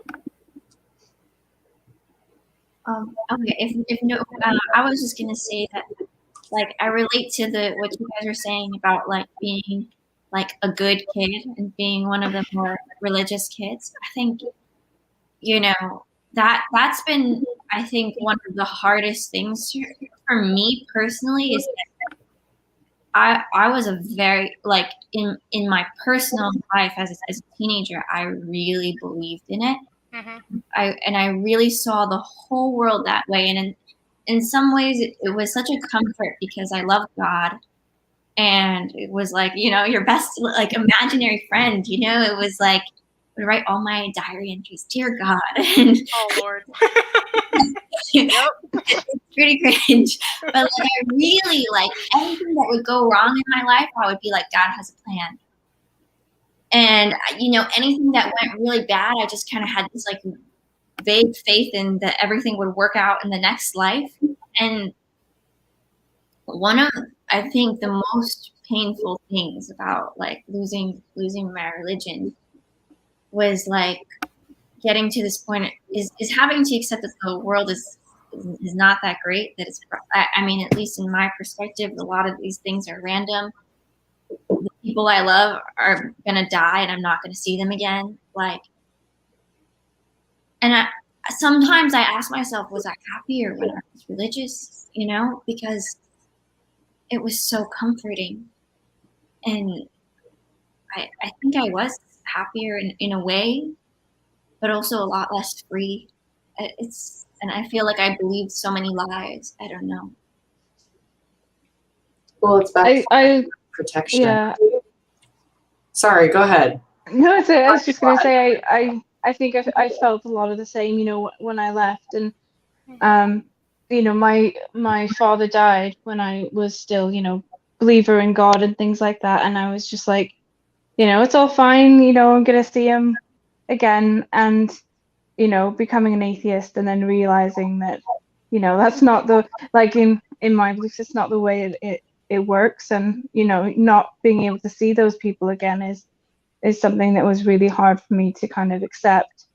And when I've talked to other people about, you know, leaving, and I think other people have compared it as well to being in the Matrix. You know, you Mm-hmm. don't realize what it is when you're in it, but once you're out, you know, you can't go back to believing it like you did before, because I think part of you knows any realizations that you've made, you can't take them back then. And you know, I'd agree with what you said in terms of, you know, feeling more free now. You know, you might not feel as you know, happy or whatever, but at least you kind of, in other ways, I would say I'm happier, and at least I can have control over, you know, how I think and how I feel, and you know, make decisions for myself rather than based off of, you know, beliefs that have been put on me and that I've kind of taken on board. Yeah, I think from a very opposite standpoint, I felt almost a sense of relief, because there were, like, you know, going through loss, going through grief, I never felt comforted by, oh, you'll see them again in heaven. Oh, you, like, none of that was ever a comfort to me. I never, and I felt like I was a bad Christian because I didn't actually feel, I didn't feel happy at that. I didn't feel comforted. I felt sad. I had depression, and you know, from a very young age, and was treated for that. And I remember reading a magazine article in the church magazine, because the church denomination has its own magazine, about how, you know, well, isn't depression beautiful? Because if David had been on antidepressants, we wouldn't have gotten the Psalms. You know, yeah, real classic, right? You know, so almost feeling like there was really a sense of relief in that I don't have to pretend to believe. I don't have to pretend not to be grieved by my grandmother's death. I don't have to pretend like death doesn't suck, like it isn't awful to lose somebody. I don't have to pretend to you know, and I don't have to feel like, oh, well, I'm not being a good witness, I'm not being a good Christian if I feel just despair and grief and loss. because a good Christian would know, oh, I'm going to see this person again someday. So it was incredibly freeing, and it was validating to things that I had felt from a young age before I knew what it was that I was feeling. I just knew that other people, you know, heard God talking to them, and I kept waiting for that to happen, and it didn't happen, and I felt like something was wrong with me. And so leaving felt, I mean, it was difficult from a social context for me. Leaving the in-group, feeling like I'm creating this gulf between me and everybody that I know, all of my family, all of my friends. But as far as like the individual beliefs, it was a relief not to have to interrogate everything that I felt and everything that I believed by whether or not I thought God approved. And one of the things that you said, Anna, was, you know, that you did take it very seriously as a kid. I want to, like, I think that really does need to be studied, or at least looked into more in depth, because in my experience, it always usually is the people who took it more seriously that end up leaving it. You know, I mean, I went real deep before I left. Like, talk about becoming more extreme than your parents. Like, I became a young Earth creationist for a hot minute there.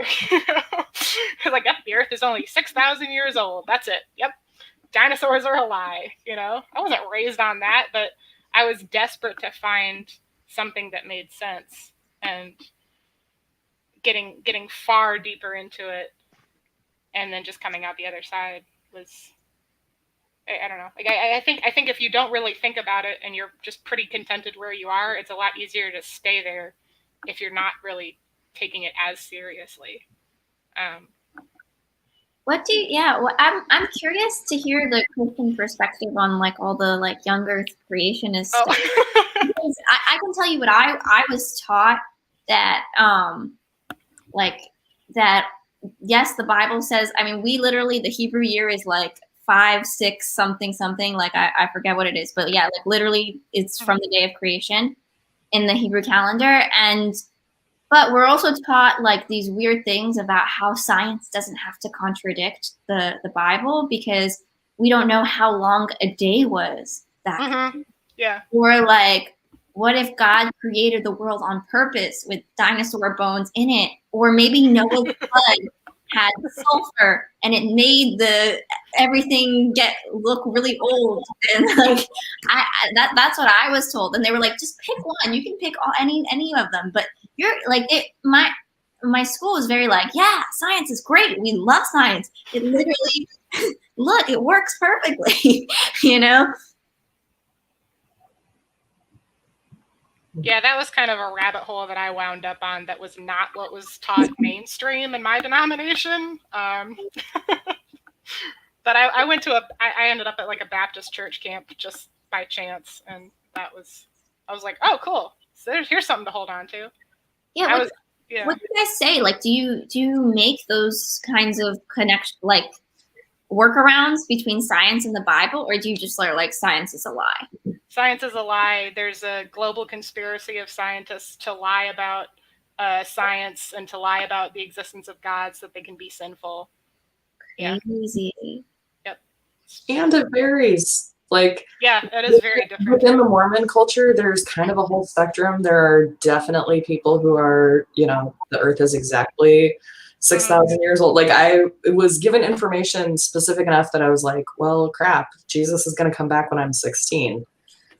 I hope I get to kiss a boy first, you know, because it was taught with that kind of total exactitude. But there are so many people that, you know, are able to kind of hold the paradox and like, or even just go to a more literary place where, you know, the Bible is symbolism, that kind of thing. So I think there's a range there, but even just in, you know, in my lifetime, and 35, give or take, years, there has been the culture wars have created such proxy, right? Where like lots of these other things that are kind of science tie-in, like birth control and lots of bodily autonomy type things, like there's such a push to discredit and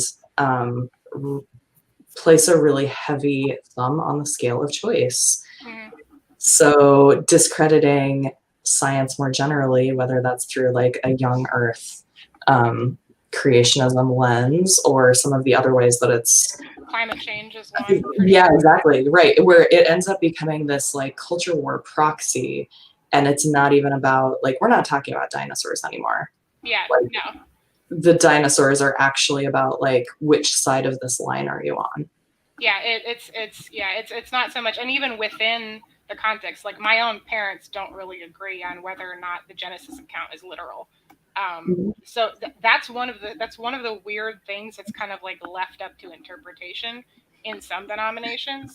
But what's not up for interpretation is the politics made personal, you know, and so discrediting science, and again, like the tie-in between it like, from a secular standpoint, it doesn't seem like, oh, climate change and purity culture would have any kind of relation whatsoever.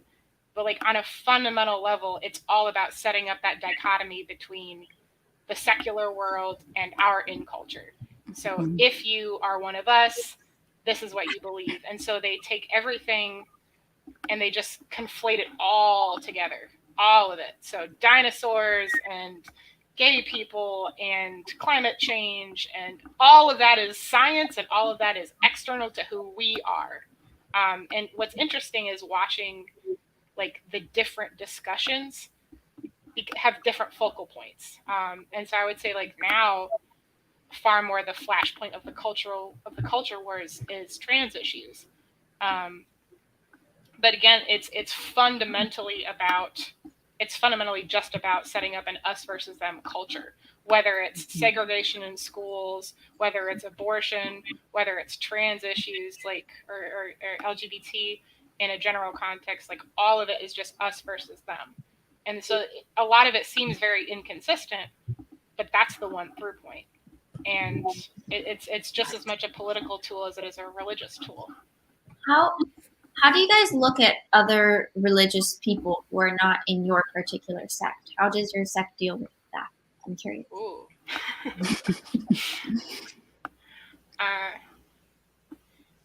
That gets really fun. So I was raised Calvinist, but I went to a Wesleyan college, which Wesleyan is the opposite of Calvinist. So there is some, like, I remember my mom one time having a conversation with me where she thought that if I hadn't gone to a Wesleyan college, I wouldn't have ended up rejecting the church because they're too extreme. Which, yeah, I mean, at the Wesleyan college, it was like, oh, Catholics are idolaters, and yeah. So there is a lot of separation, but it's politically expedient when they separate and when they don't. So we can identify with Mormons when it's Mitt Romney running against Barack Obama. Then Romney's one of us. Yeah. But in any other context, Mormons and Calvinists are not the same religion. And same with, Jewish people. Although there's a heavy sense of appropriation of like Jewish culture and all of that, which is real gross from the outside. Seeing that again. What do you mean by that? I remember in college, I read an article that was in the school paper about someone who celebrated Seder.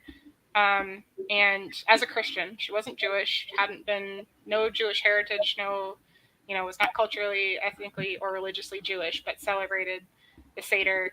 And a line that I will never forget from that article was that she said, well, from our perspective, in a sense, Christians are the real Jews and Jewish people are the offshoot, the people who rejected Jesus's message. Which is probably one of the more horrific things that I've really ever heard. So kind of on that note, my Catholic high school, we actually had a Seder in our Catholic high school. No, like we did not bring someone from the Jewish community in to like share culture. This was a Catholic high school teacher who was like, let's talk about our shared culture. So appropriative. And all of that language where it's like the Judeo-Christian. Yeah, right. Which is not a thing. We're really conveniently take the parts that are cool, like a great meal and all of the symbolism there, but we're gonna cut right over like the Inquisition and all the times that we have like straight up murdered people for being Jewish. Yeah. That's not a shared history we're gonna talk about right now in this moment because there's unleavened bread to eat. Yeah, that's so funny. Like I think like as Jewish people, we actually will have probably my sect would probably have a more favorable view of religious Christians than secular Christians. Like they probably, because it really depends, because some people see like Christians as idolaters, but my particular sect, because we're like more open, we kind of like vibe well with religious Christians because, we're a little bit more open to it. And, Ben Shapiro's from my sect. So like, nice. Like it's literally my brother goes to the same high school as him. Like can't be closer. Like, so there's kind of like, they almost love that kind of appropriation, Judeo-Christian, like they kind of like it. Which is so interesting how that happens. How are Muslims viewed in Christian culture? Oof. Not that.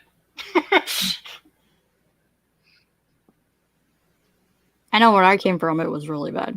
Like we would have like whole sermons on like, oh, in the Middle East, they're like cutting off Christians' heads and destroying Christianity, and like they would just tell us all these horrible things that Muslims do to Christians, and it's just like, I don't want to hear about this. Like this is terrible, but it's all focused on like what they do to Christians as opposed to like, other people are persecuted in the world too. It's like, no, Christians are the ones being the most persecuted.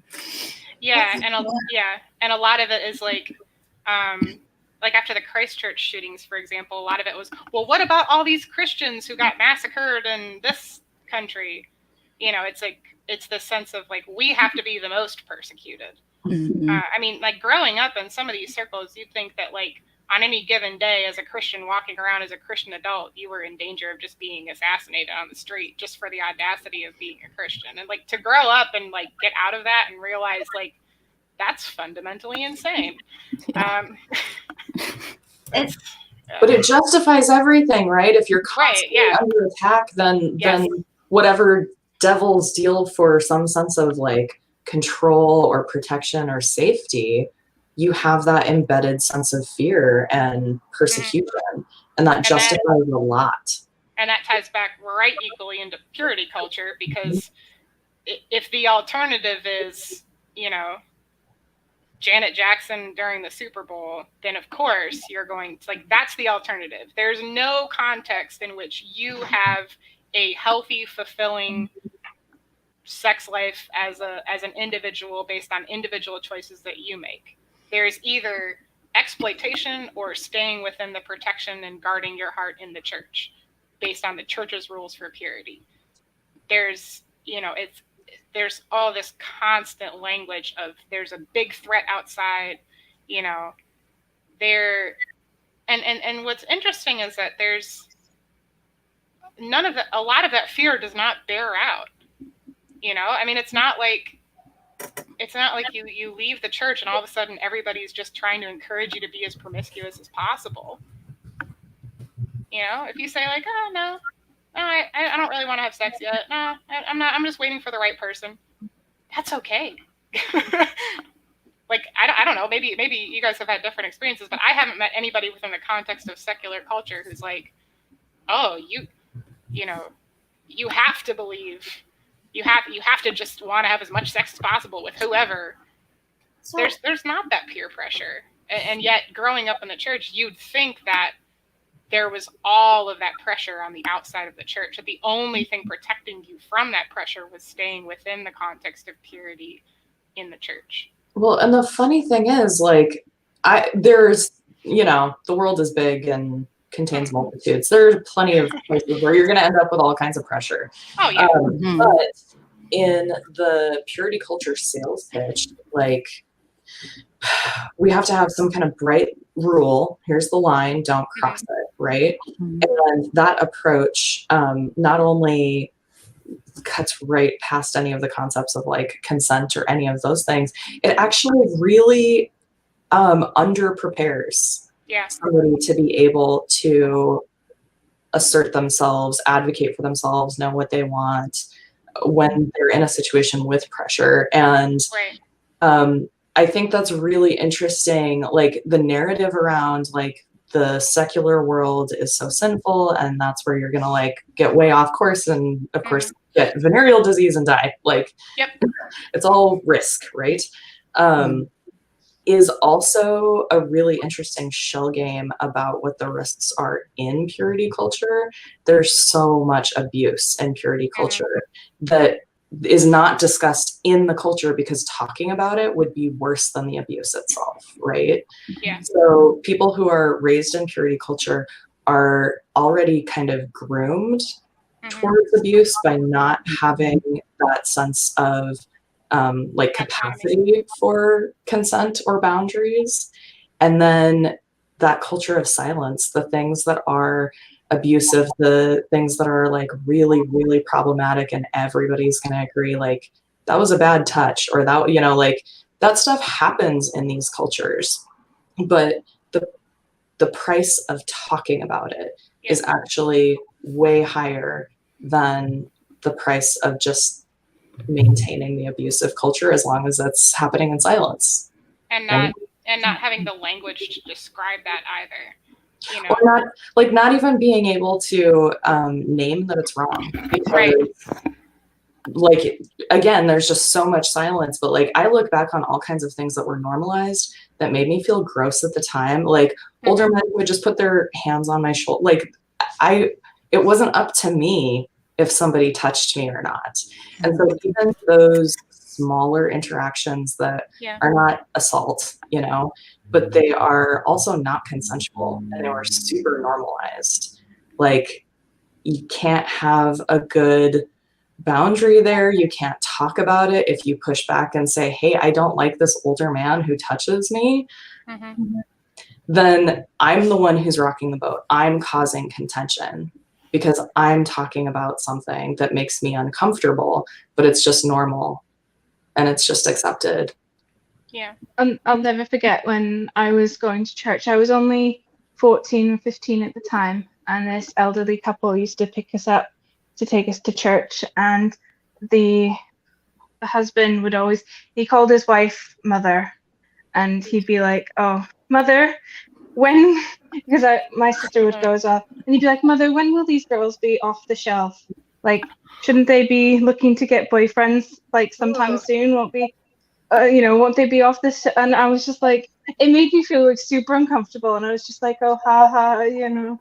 But I'm like, I didn't think about it. Like, I feel like when I was 14, I always thought like that I was older than what I was. But now I was like 31 years old, I'm going, that is really sick to be saying to a 14-year-old child, like, shouldn't you be getting married soon? Like, go get yourself a boyfriend. I was just like, but like, even if you like tell somebody else about that, they just brush it off like it doesn't matter. Like, oh, you know, that's just them being them, you know, and, you know, it shouldn't bother you. And so you just feel like you can't, it's like, no, it's really wrong. Like, you can't just say that to a child. And then conversely, like, also, like, how dare you accuse this good, fine, upstanding person in the church of inappropriate behavior? Yeah, he's a priest holder. That's the worst thing that you could possibly do is something. It's like, well, okay, there's a spectrum of behavior. If a man is putting his hands on my shoulders and I don't like that, he should not do that. And I should be able to tell him, hey, please don't do that. I don't feel comfortable with you doing that. But now, because there's this either wrong or right, there's this black and white morality associated with sex and anything related to it. Now it's, well, that's as bad as you're accusing him of assault. You're accusing, how dare you? He would never, that's so evil, that's so sinful, he would never do. You know, it's like, well, no, he did something that made me feel uncomfortable, and he should stop. It was wrong, and it doesn't, in that context, necessarily make him a horrible person. It just means that he has violated my personal boundary, and it's okay for me to step up and say, this is my personal boundary. I would prefer somebody else might be comfortable with that, but I am not. There's no room for the nuance there. Yeah, I think what helps to kind of further perpetuate things like that kind of thinking is that obviously if the men are also being told that the women are to be, you know, subservient or whatever, because they're the ones that are the bishops and they're the ones, you know, holding positions of power within the church, then when you go to them for advice, they've grown up or been taught that, you know, a woman has her place and, you know, she should behave a certain way or think a certain way or submit herself or, you know, dress a certain way. He then is giving poor advice, or if you go to him and say, you know, this makes me feel uncomfortable, then he's going to be saying, well, you know, maybe you should do something differently. Maybe you shouldn't dress a certain way or act a certain way to make him do that to you, you know. Or if you're think like you said, if you feel uncomfortable, or maybe that's because you need help, you know, you're thinking impure thoughts and it's not, you know, it's how you're taking it rather than what it actually is. You feel more sinful for even thinking that way rather than, hey, no, I'm this is my boundary and it's okay for me to have this boundary.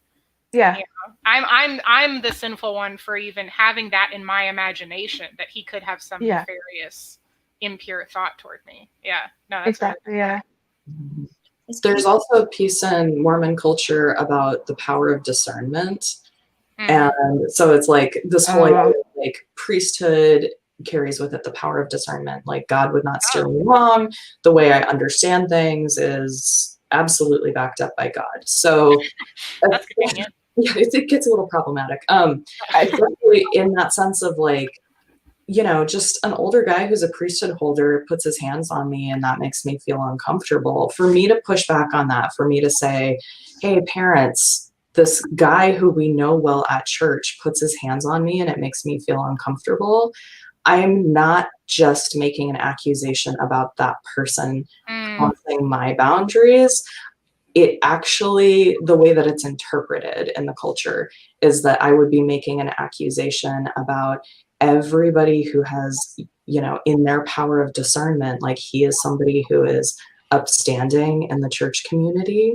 So I'm making accusations about, like, God-backed intuition, if that makes sense. Like, the implications of even making any kind, it's not even an accusation. It's stating, I don't feel comfortable with this. Please don't touch me. But it would be interpreted as an accusation, not just against a good, upstanding guy in the church, but against everybody who understands him as a good, upstanding guy in the church. Like, there's so much identity attachment to this is the order and this is how people fit into it. I'm attacking that whole order by saying he did something that made me feel uncomfortable. Yeah, it's like the solidarity among the patriarchy on steroids, you know? It's like, well, if you're accusing this man, you must be accusing all of, I see myself in him. He and I have a, oh, that's even worse. Right? And it goes into, like, then you get into the realm of, like, intention versus impact. And so whether that guy intended to make me feel uncomfortable or not, that becomes the conversation instead of, like, whether he meant to or not, he put his hands on me and that made me feel uncomfortable. Like, we don't talk about the impact anymore. It's just about, like, what's in his heart. And then you get back into all kinds of, like, purity culture and, you know, boundary type stuff. But yeah. The power of discernment stuff has been something that's made me quite angry over the years, because they feel that God is telling them, you know, certain things. And in one of the general conference talks I think it was back in the 90s, one of the apostles got up and basically said that if you suffer abuse, or if you're a victim of abuse, that your priesthood holder, your bishop, or stake president, whatever, will use his power of discernment to see how responsible you were in that, for the abuse that happened to you. And it's just the idea that he'll pray and get some feeling, and if God tells him that you were responsible, if you get assaulted, but if God tells him that you're responsible, then you have to suffer similar punishments to the person who did it to you. They can tell you that you're not allowed to take sacrament, or that you have to have lessons with the missionaries, or whatever it is. You can actually be punished if he feels that God has said that you're responsible in some part, for being a victim of abuse. It's quite bad. That's disgusting. That is still actual policy at the church schools, the BYU schools. Oh my God. Where it's an honor code violation to be in the room of somebody of the opposite sex after 10 p.m.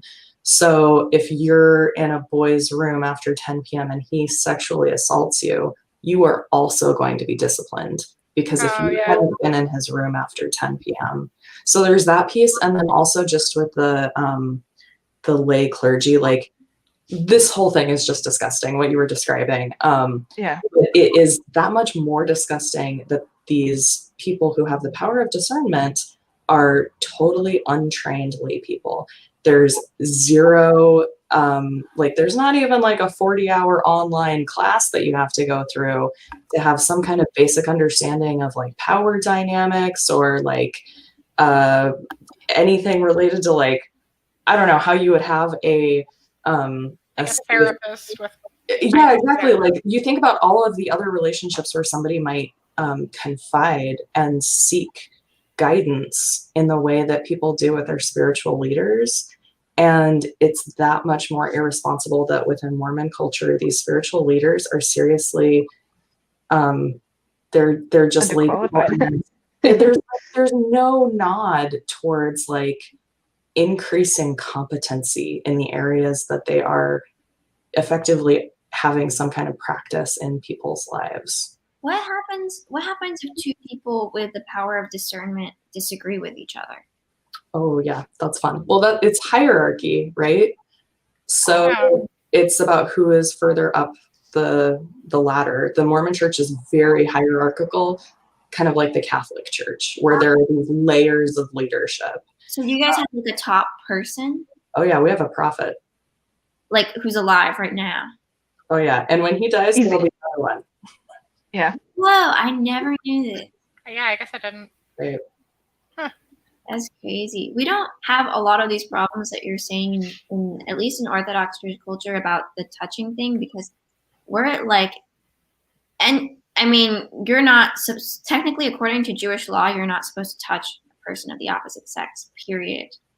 But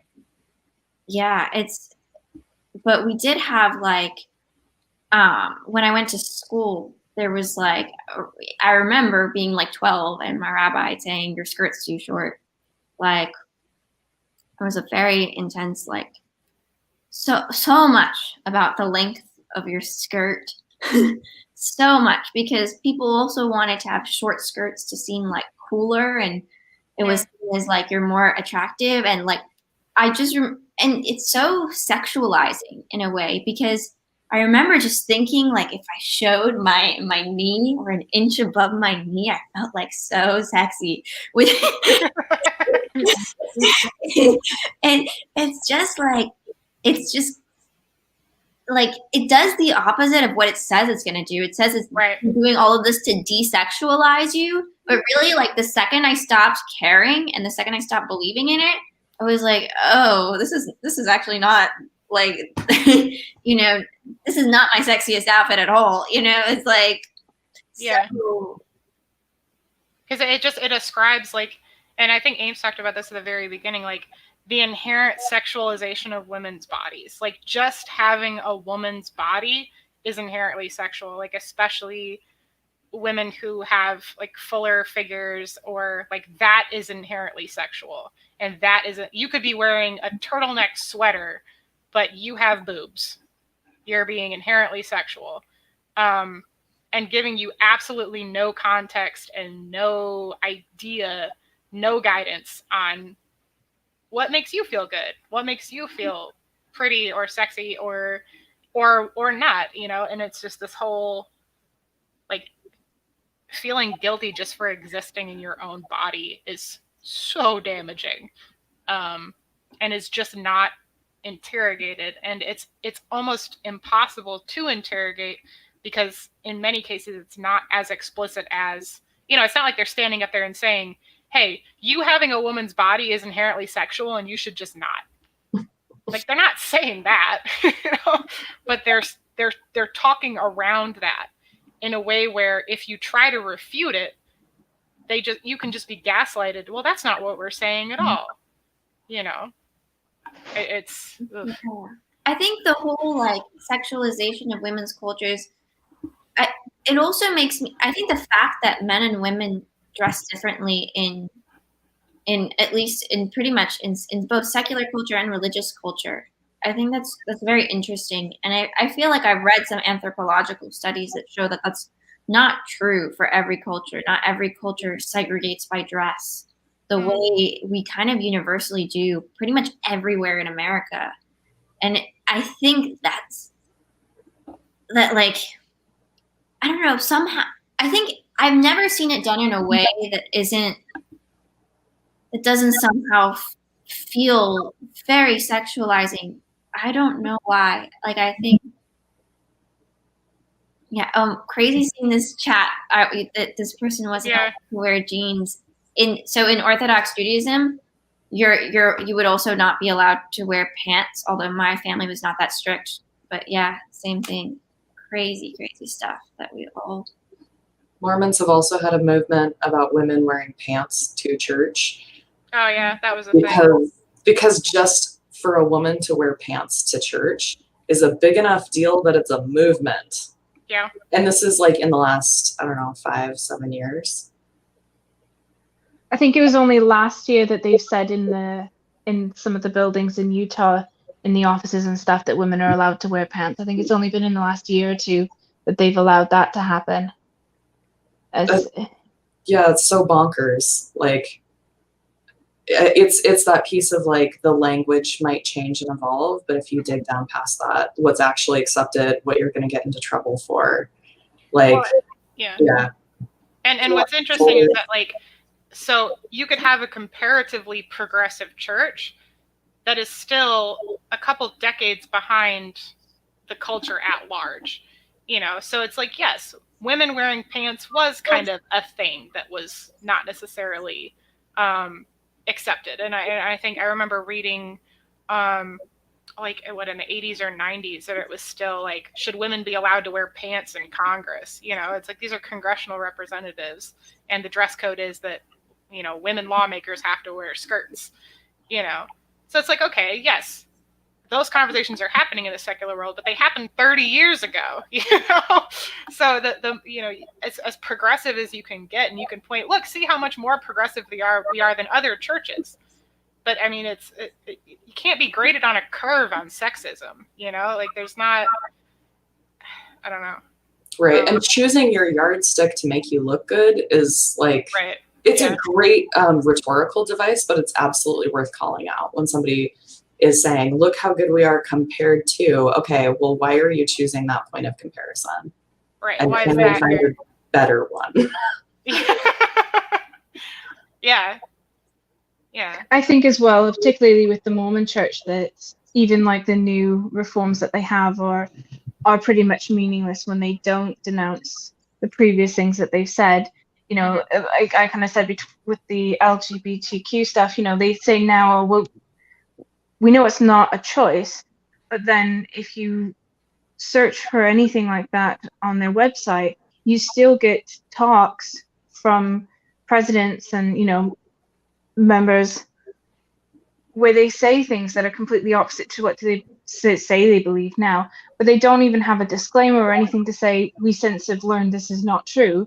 They just have it all out there for you to read. And if you're, you know, a young person or someone struggling with those issues, that's what you see.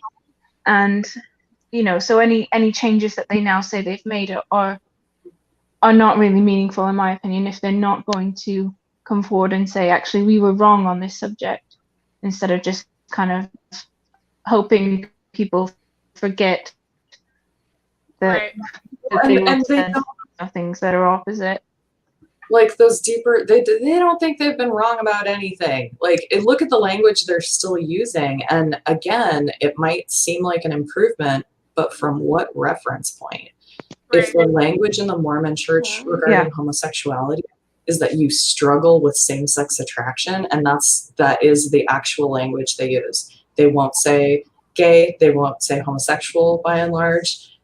Even LGBTQ is like way too affirming. That's the label you chose for your own community. We're not using it. It's struggling with same-sex attraction, and it feeds into that narrative that this is your cross to bear, that this is your, that you have impulses, but boy, we all have struggles. So it's just about like, this is your particular struggle and you need to resist. Yeah, and I have such a problem with that language, because it, like, to frame it as a sin, to frame it as, it's like, even the whole, I think the dominant, at least when I was growing up, the dominant framework was love the sinner, hate the sin.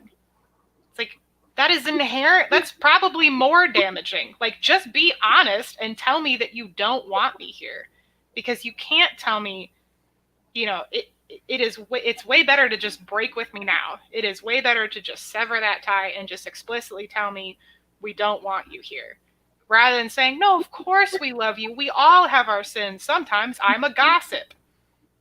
Okay, well, that really doesn't make me feel great.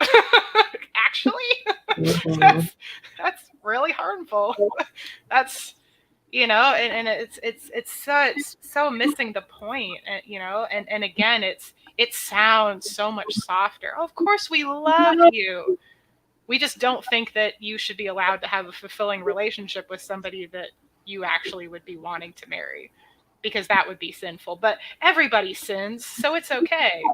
And again, it's that whole, if everybody's sinful, then how do you learn to navigate? Like, no, this is actually really bad. Like, someone intentionally harming me, or intentionally,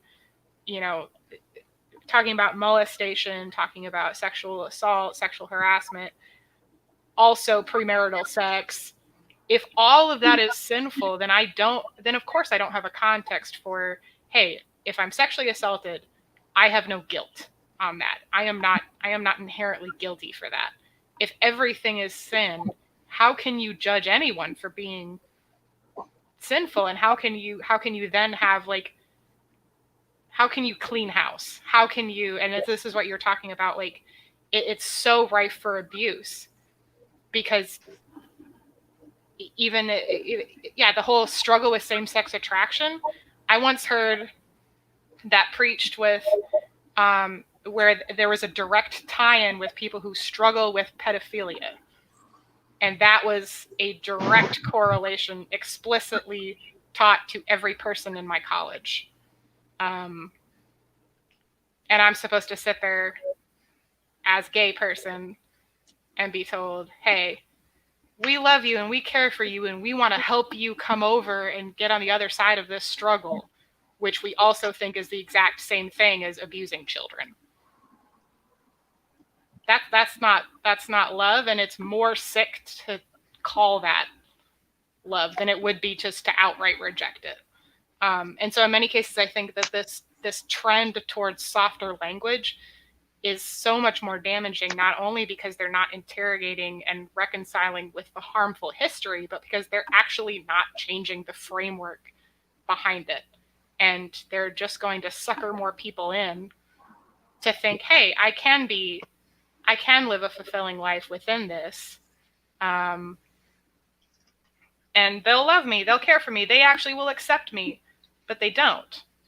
And it just goes back to it being a PR tool. And to just, like, it's not actually great to have that be compared to a struggle. Like, no, it's not a struggle. It's something that's beautiful and can be fulfilling, but now I have no concept of that. because it's just something that you struggle with. I would almost rather just be, you are not acceptable to the church. Goodbye. Figure it out. And that sounds awful, and it sounds, but that's one thing that I've especially struggled with, is almost feeling invalid because I didn't have as excessively a bad experience as some people. Like, it's not like my parents threw me out for believing a certain way or not believing a certain way, but having your harm invalidated at the same time as it is inflicted is even more painful, I think. It's cruel. Yeah, it is. It is cruel. It's a cruel message to be told, we accept you and we're going to help you through this struggle by telling you to deny yourself. You know, it's about internalizing any guilt, like any discomfort between the established order and who you are, how you fit into that established order. You need, in purity culture and so much of evangelical culture, you need to take on all of that discomfort. Yes. You have to internalize, and the source of the discomfort has to be within your control. You're the one who has to change for a more comfortable fit, right? Instead of saying, hey, there's no space for me here. There's no amount that I can change where this is actually going to be a kind or humane place for me to live my own wild and precious life. Yeah, absolutely. Yeah, it leaves you with it leaves you with such a sense of desperation that there is something that you could do differently, that there is something that you could change to make it work, to make it fit. There is no alternative, and then to have people try to get you to come back to the church. It's like, come on now. Like, I didn't stay for my grandma. I didn't stay for my mom. I didn't stay for my dad. I didn't stay for every single person that I grew up with. You really think some stranger on the internet is going to say something that's going to change my mind here? Like, I don't think people understand, like, the conversation around people who leave the church is never one that acknowledges, like, the intellectual honesty or the seriousness with which someone would make that decision. It's always just, they wanted to live a sinful life. That's it. You know, they were too seduced by this having sex and this, whole, this whole, they just wanted to be free and make all these sexual choices. And again, it's fundamentally, you have to stay within the culture, or else you're one of those. You're one of those sinful, hedonistic, hypersexual people who's fundamentally empty inside. There's no You become the cautionary tale. Yes. You either become the cautionary tale, or you become the person that they hope has a really good testimony when they come back to the church. Because sometimes I feel so much pressure to, like, not turn into that cautionary tale. Yes. To not turn into that person that because we've all heard the stories of this rebellious person who look how miserable their life is, and how, like, it's just, it's so weird. Like, I almost like want to get married and do all the things to show them that I could do it without that, yeah, no, exactly. But it's not so good, because I have to really think about, do I really want this in my life? Not just, do I need to prove to someone else that I don't need them. And at the end of the day, they're never going to look at, they'll never ever look at you as healthy or ideal or normal. They're always going to think something bad happened, something's wrong with this person. So trying to get their approval or respect is just not worth it. I think that's a lot of, like, a large part of the reason. Like, I left the church a decade before I finally, like, figured out that I was a lesbian. And I think it took so long because I didn't want to be that far outside of the church's norm. I wanted to just be almost like the concept of like the model minority of like, well, she's an atheist, but she's at least, she's look at how respectable she still is. Like the idea that I'm just going to be every stereotype of the liberal, atheist, gay, like just check all the boxes of how different you could possibly be from how we intended you to be. And to realize that after 10 years, it still had such a hold on me was very, very difficult. It's like I thought I already went through all that, but there was still in my mind this idea that I still have to act according to, that I'm still being measured by that metric. Because I don't want to again be the cautionary tale. I don't want to be the extreme other that they said I was going to be. I want to prove them wrong by not being myself, I guess, which doesn't work, Of course it doesn't work, but it's just it's so masterful how they construct it, and then how they keep you in it, and how they incentivize you keeping yourself in it. Whether it's purity culture or just the whole system in general is very difficult to leave.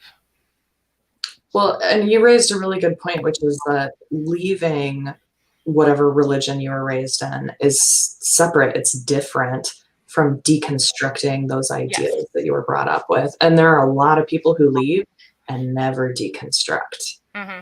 It's just about like the social dynamics and how much logistical hold this has over my day-to-day life. And so they leave and that part is resolved, and they don't end up actually challenging the fundamental like value system and hierarchy and all of that, because it seems irrelevant because they left the church. Right. Those are the people that come back 10 years later and then give the horror story of what happens and how I totally know what you're saying. And I felt like I know, especially because Orthodox Judaism is so like it's very hard to be in the secular world, and you can't really assimilate if you're an Orthodox Jew because there's like a million rules and like a million holidays and all these things you can't do. So a lot of people, they might still believe in Orthodox Judaism, but they'll just stop practicing, and they'll call themselves like, they'll say they're like ex-religious because they stop practicing. And it is a huge change to stop practicing, but it does feel like, like such a different experience if you still believe in it. It's a very different kind of leaving the religion. Yeah, and you don't even have to like explicitly still believe it if you haven't gotten to the bare bones of like how much that impacted your thinking, because you're not. I think what I've come to understand for people who are not raised within the church is, or who are raised like, oh yeah, we go to church on Easter. It's like, this was my entire identity. If you ask my mother or my father, who are you? Describe yourself. The very first word that they're going to say is Christian or Jesus follower or some other, euphemism. That is your identity. So you're not just leaving a community. You're not just leaving a belief system. You're not just deciding to disagree with something. You are leaving yourself, or at least who you thought you were, and rebuilding that and figuring out what that looks like, and learning what the root of things are and why you think a certain way and why you believe a certain way. And there are still things that I'm learning about. Oh, that's where that came from. Oh, this is why. You were talking about like control and this idea that like everything is within your control, your reaction, how other people react. Like that's still something that my therapist has to constantly harp on, is that I am not responsible for how other people react to things. And of course, I was raised in a context where my actions directly impact how other people think about me. My actions directly impact someone else's sin. if I'm dressing too seductively, you know? So learning the root of where all of these things come from is incredibly difficult.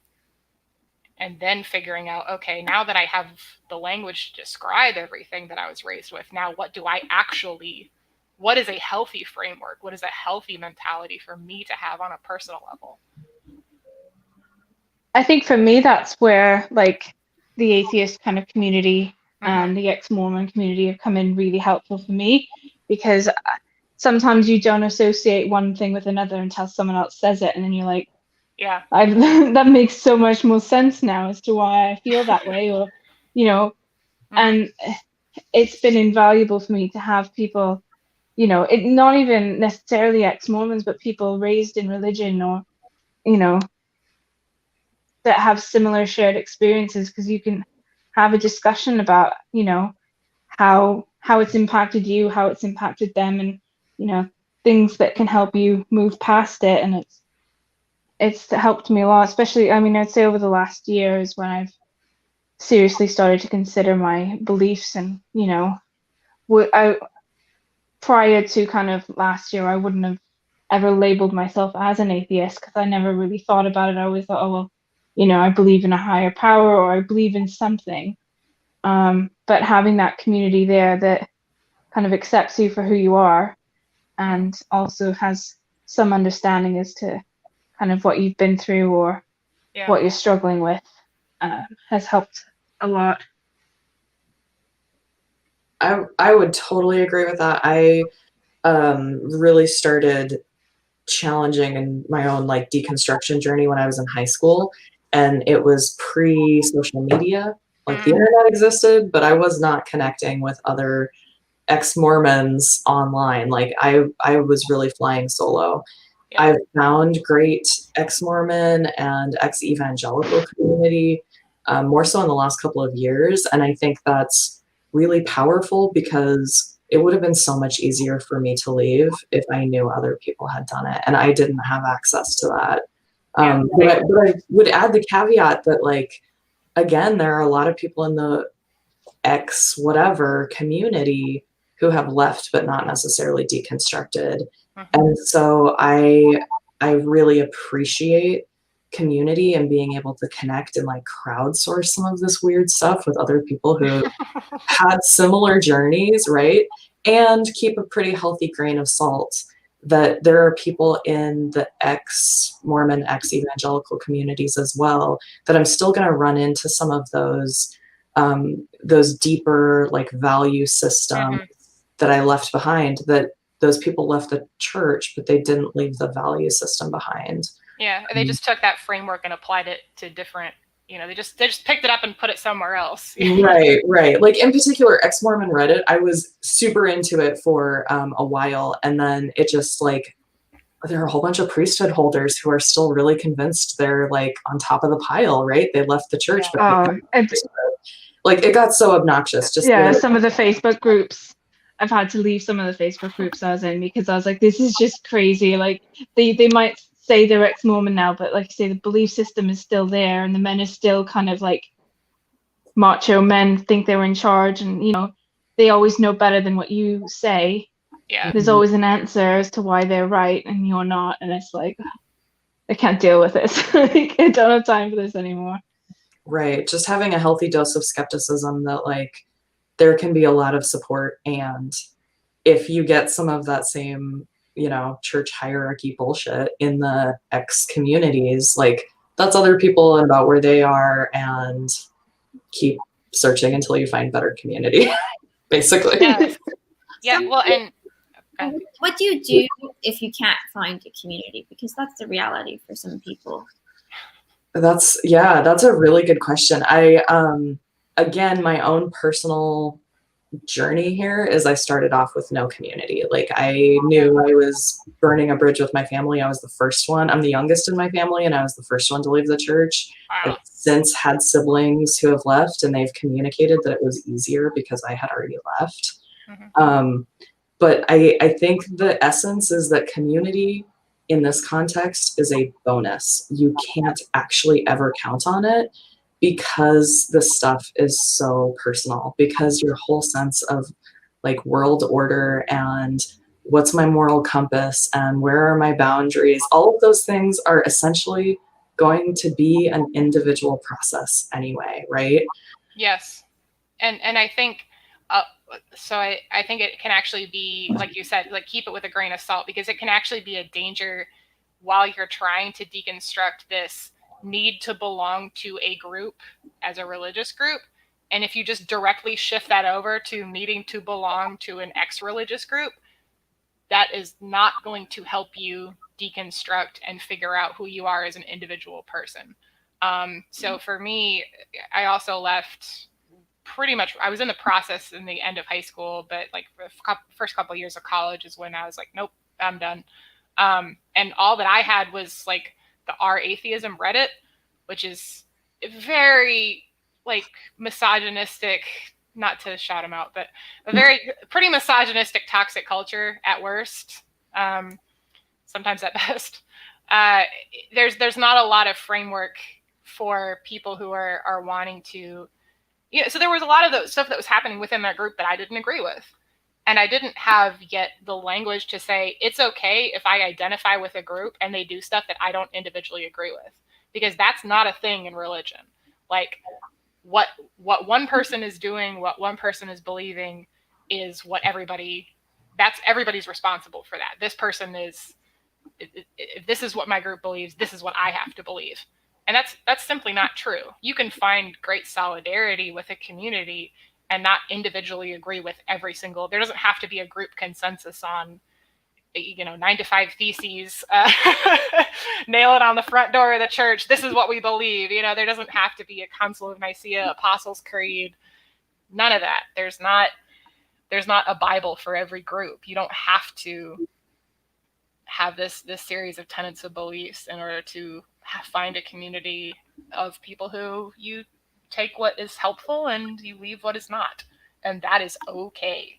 It is okay to do that. It's not lukewarm. It's not being bad at Christianity or being bad at, you're not being a hypocrite if you just say, hey, some parts of this community are things that I identify with and things that I can agree with and things that make me feel, that feel right for me, and other things are not. And it's okay to be selfish in that regard. It is okay to advocate for yourself and advocate for your own personal beliefs. Like all of that personal autonomy is not a thing in religious contexts. It's just not, because you have to believe the things that the group believes. You have to hold the standards that the group holds. And so individuality is sinful. And all of that is is what you have to deconstruct when you leave, is learning that it's okay to have individual opinions and to say, well, that might work for you, but that doesn't work for me, and that's okay. But that sort of pluralism is the opposite of fundamentalism. So. Yeah. It's so difficult because I feel like through evolution, we're almost programmed. We are to want to belong to a group. Mm-hmm. And but I think the only time where I've really seen that play out in a healthy way is like maybe sports games, and that's about like where it ends. Like but I don't think it's also I almost think it's such a powerful instinct. It's almost like it's like trying to suppress your sexual urges. It's like that desire to be part of a group. I'm having a lot of cognitive dissonance with it, I feel like, because on one hand I see it and I know that it's harmful. It can be illogical. It's not even good for me sometimes, because I feel myself trying to like fit in and, trying to fit a mold that, you shouldn't feel obligated to do it. But at the same time, it's hard to just constantly repress that desire. It almost feels, I don't know if anyone relates to that, but. I totally get what you're talking about. And Desna, you said something really early that is, it's such a bullseye on so much of this stuff for me that I quickly jotted it down. You said purity culture robs you of the language to describe your own experiences. And that is so deep in like fundamentalist or evangelical religion to begin with. Like you don't have the right to claim your experience if it goes against the grain or makes the system of power basically uncomfortable. Right. And so in trying to find community, which is a good thing, like we are hardwired for that. We need people. In trying to find community, that is such a guiding like North Star for me. Is this a space where I can own my experience? If I can, then that is a community I want to be a part of. If it's a community where I name my experience, I have language to talk about what I've been through, and me naming it is problematic, then, you know, I don't have to like pass judgment on the community as a whole, but it's not an environment that I need more of, because I hit a lifetime quota of that before I left. Right? Right. I don't need more of that. So it's just, it's about registering that sense of like, can I own my experience in this space, and what kind of reaction does it provoke?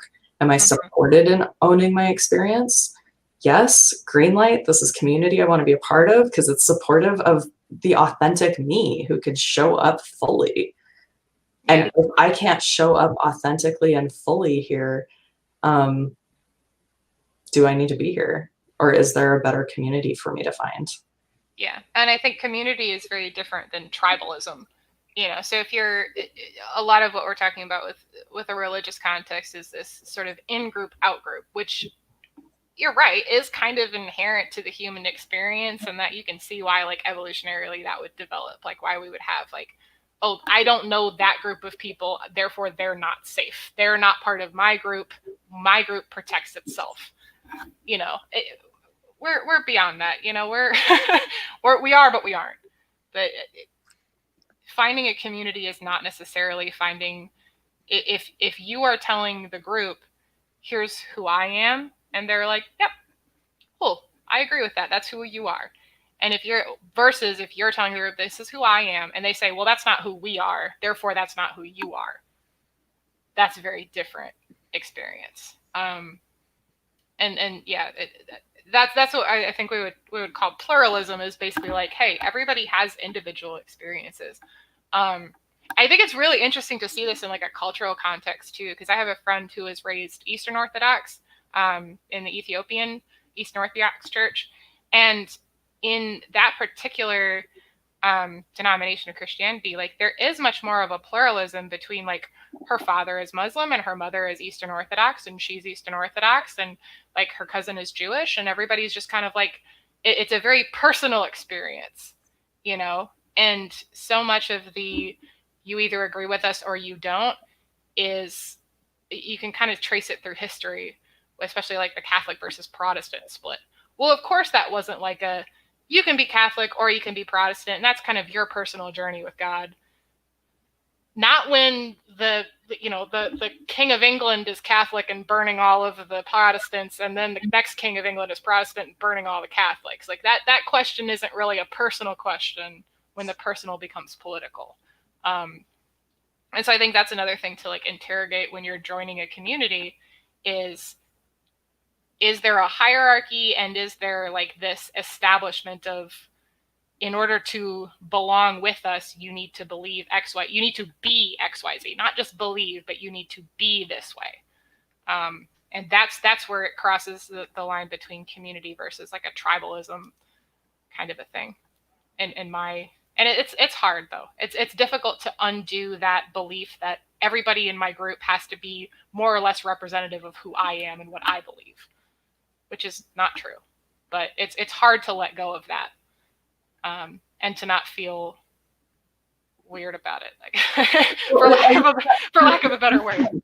It's that persecution narrative, isn't it? When other people make different choices, and that's about Satan trying to attack you and your person. Like, there's no room for anybody else to make different choices. It's all about me and my faith. There's so much fragility at the core of that. Yes. I will never belong to a fragile group that can't tolerate something different. You know, that's the difference.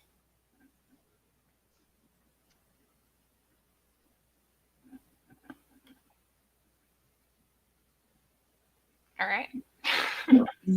That's it. We solved it. Yeah, that's it. Just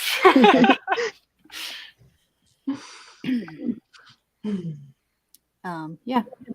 If you guys want to, we can wrap things up. I know people have lives, so. I would just throw out there that this is such a deep potential left turn that it could be a whole separate get together. But I think at some point making the connection about racialized and explicitly white supremacist undertones of purity culture, like I mean, deep waters. We don't need to start here at the end of this, but just that is definitely a piece that has come up for me a couple of times, like asking about like what's the Christian perception of Muslims.